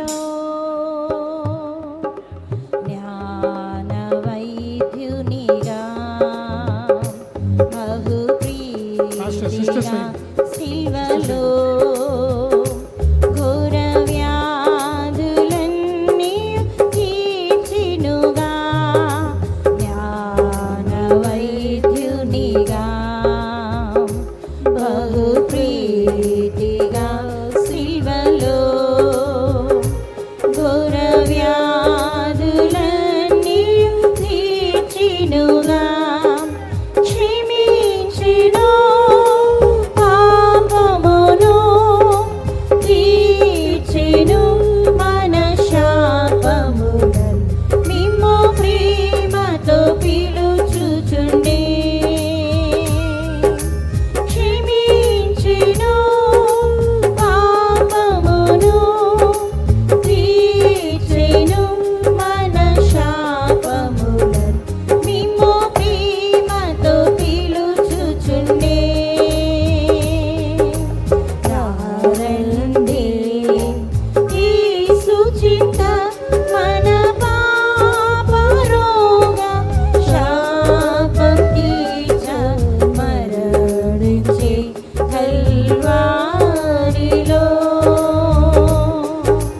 పాపం పెరిగినందు ఘోర వ్యాధులు పెరిగే, జనులల సిరి తమ యవ్వనంలో, పాపం పెరిగినందు ఘోర వ్యాధులు పెరిగే, జనులల సిరి తమ యవ్వనంలో, పాపము తొలగించి మన్నింపు మీరు పొందుటచే నిత్యం మీరు ఆనందింతురు.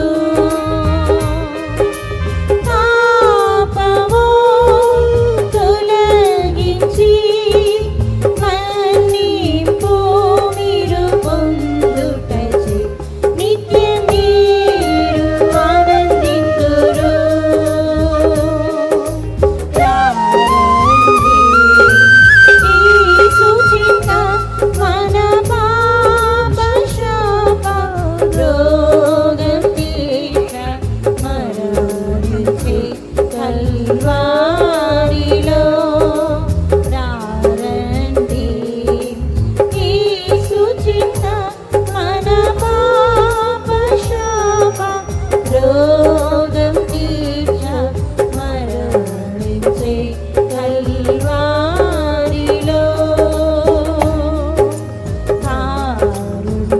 కారుణ్యకరంతో బహు తీరని రోగముల్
స్తోత్రం అనువు. స్తోత్రం. స్తోత్రం స్తోత్రం స్తోత్రం. హల్లెలూయా. ఎవరైనా బైక్ కీస్ పోగొట్టుకున్నట్లయితే స్టేజ్ దగ్గరికి రండి. బైక్ కీస్ పోగొట్టుకున్నట్లయితే స్టేజ్ దగ్గరకు వచ్చి తీసుకురండి. సేవకులందరికీ భోజనం ఇక్కడే హాల్కు సహోదరుల వైపు, sisters side sisters, brothers side బ్రదర్స్కి ఇక్కడే, సేవకులకు ఆహారం ఇక్కడే కలదు. స్తోత్రం.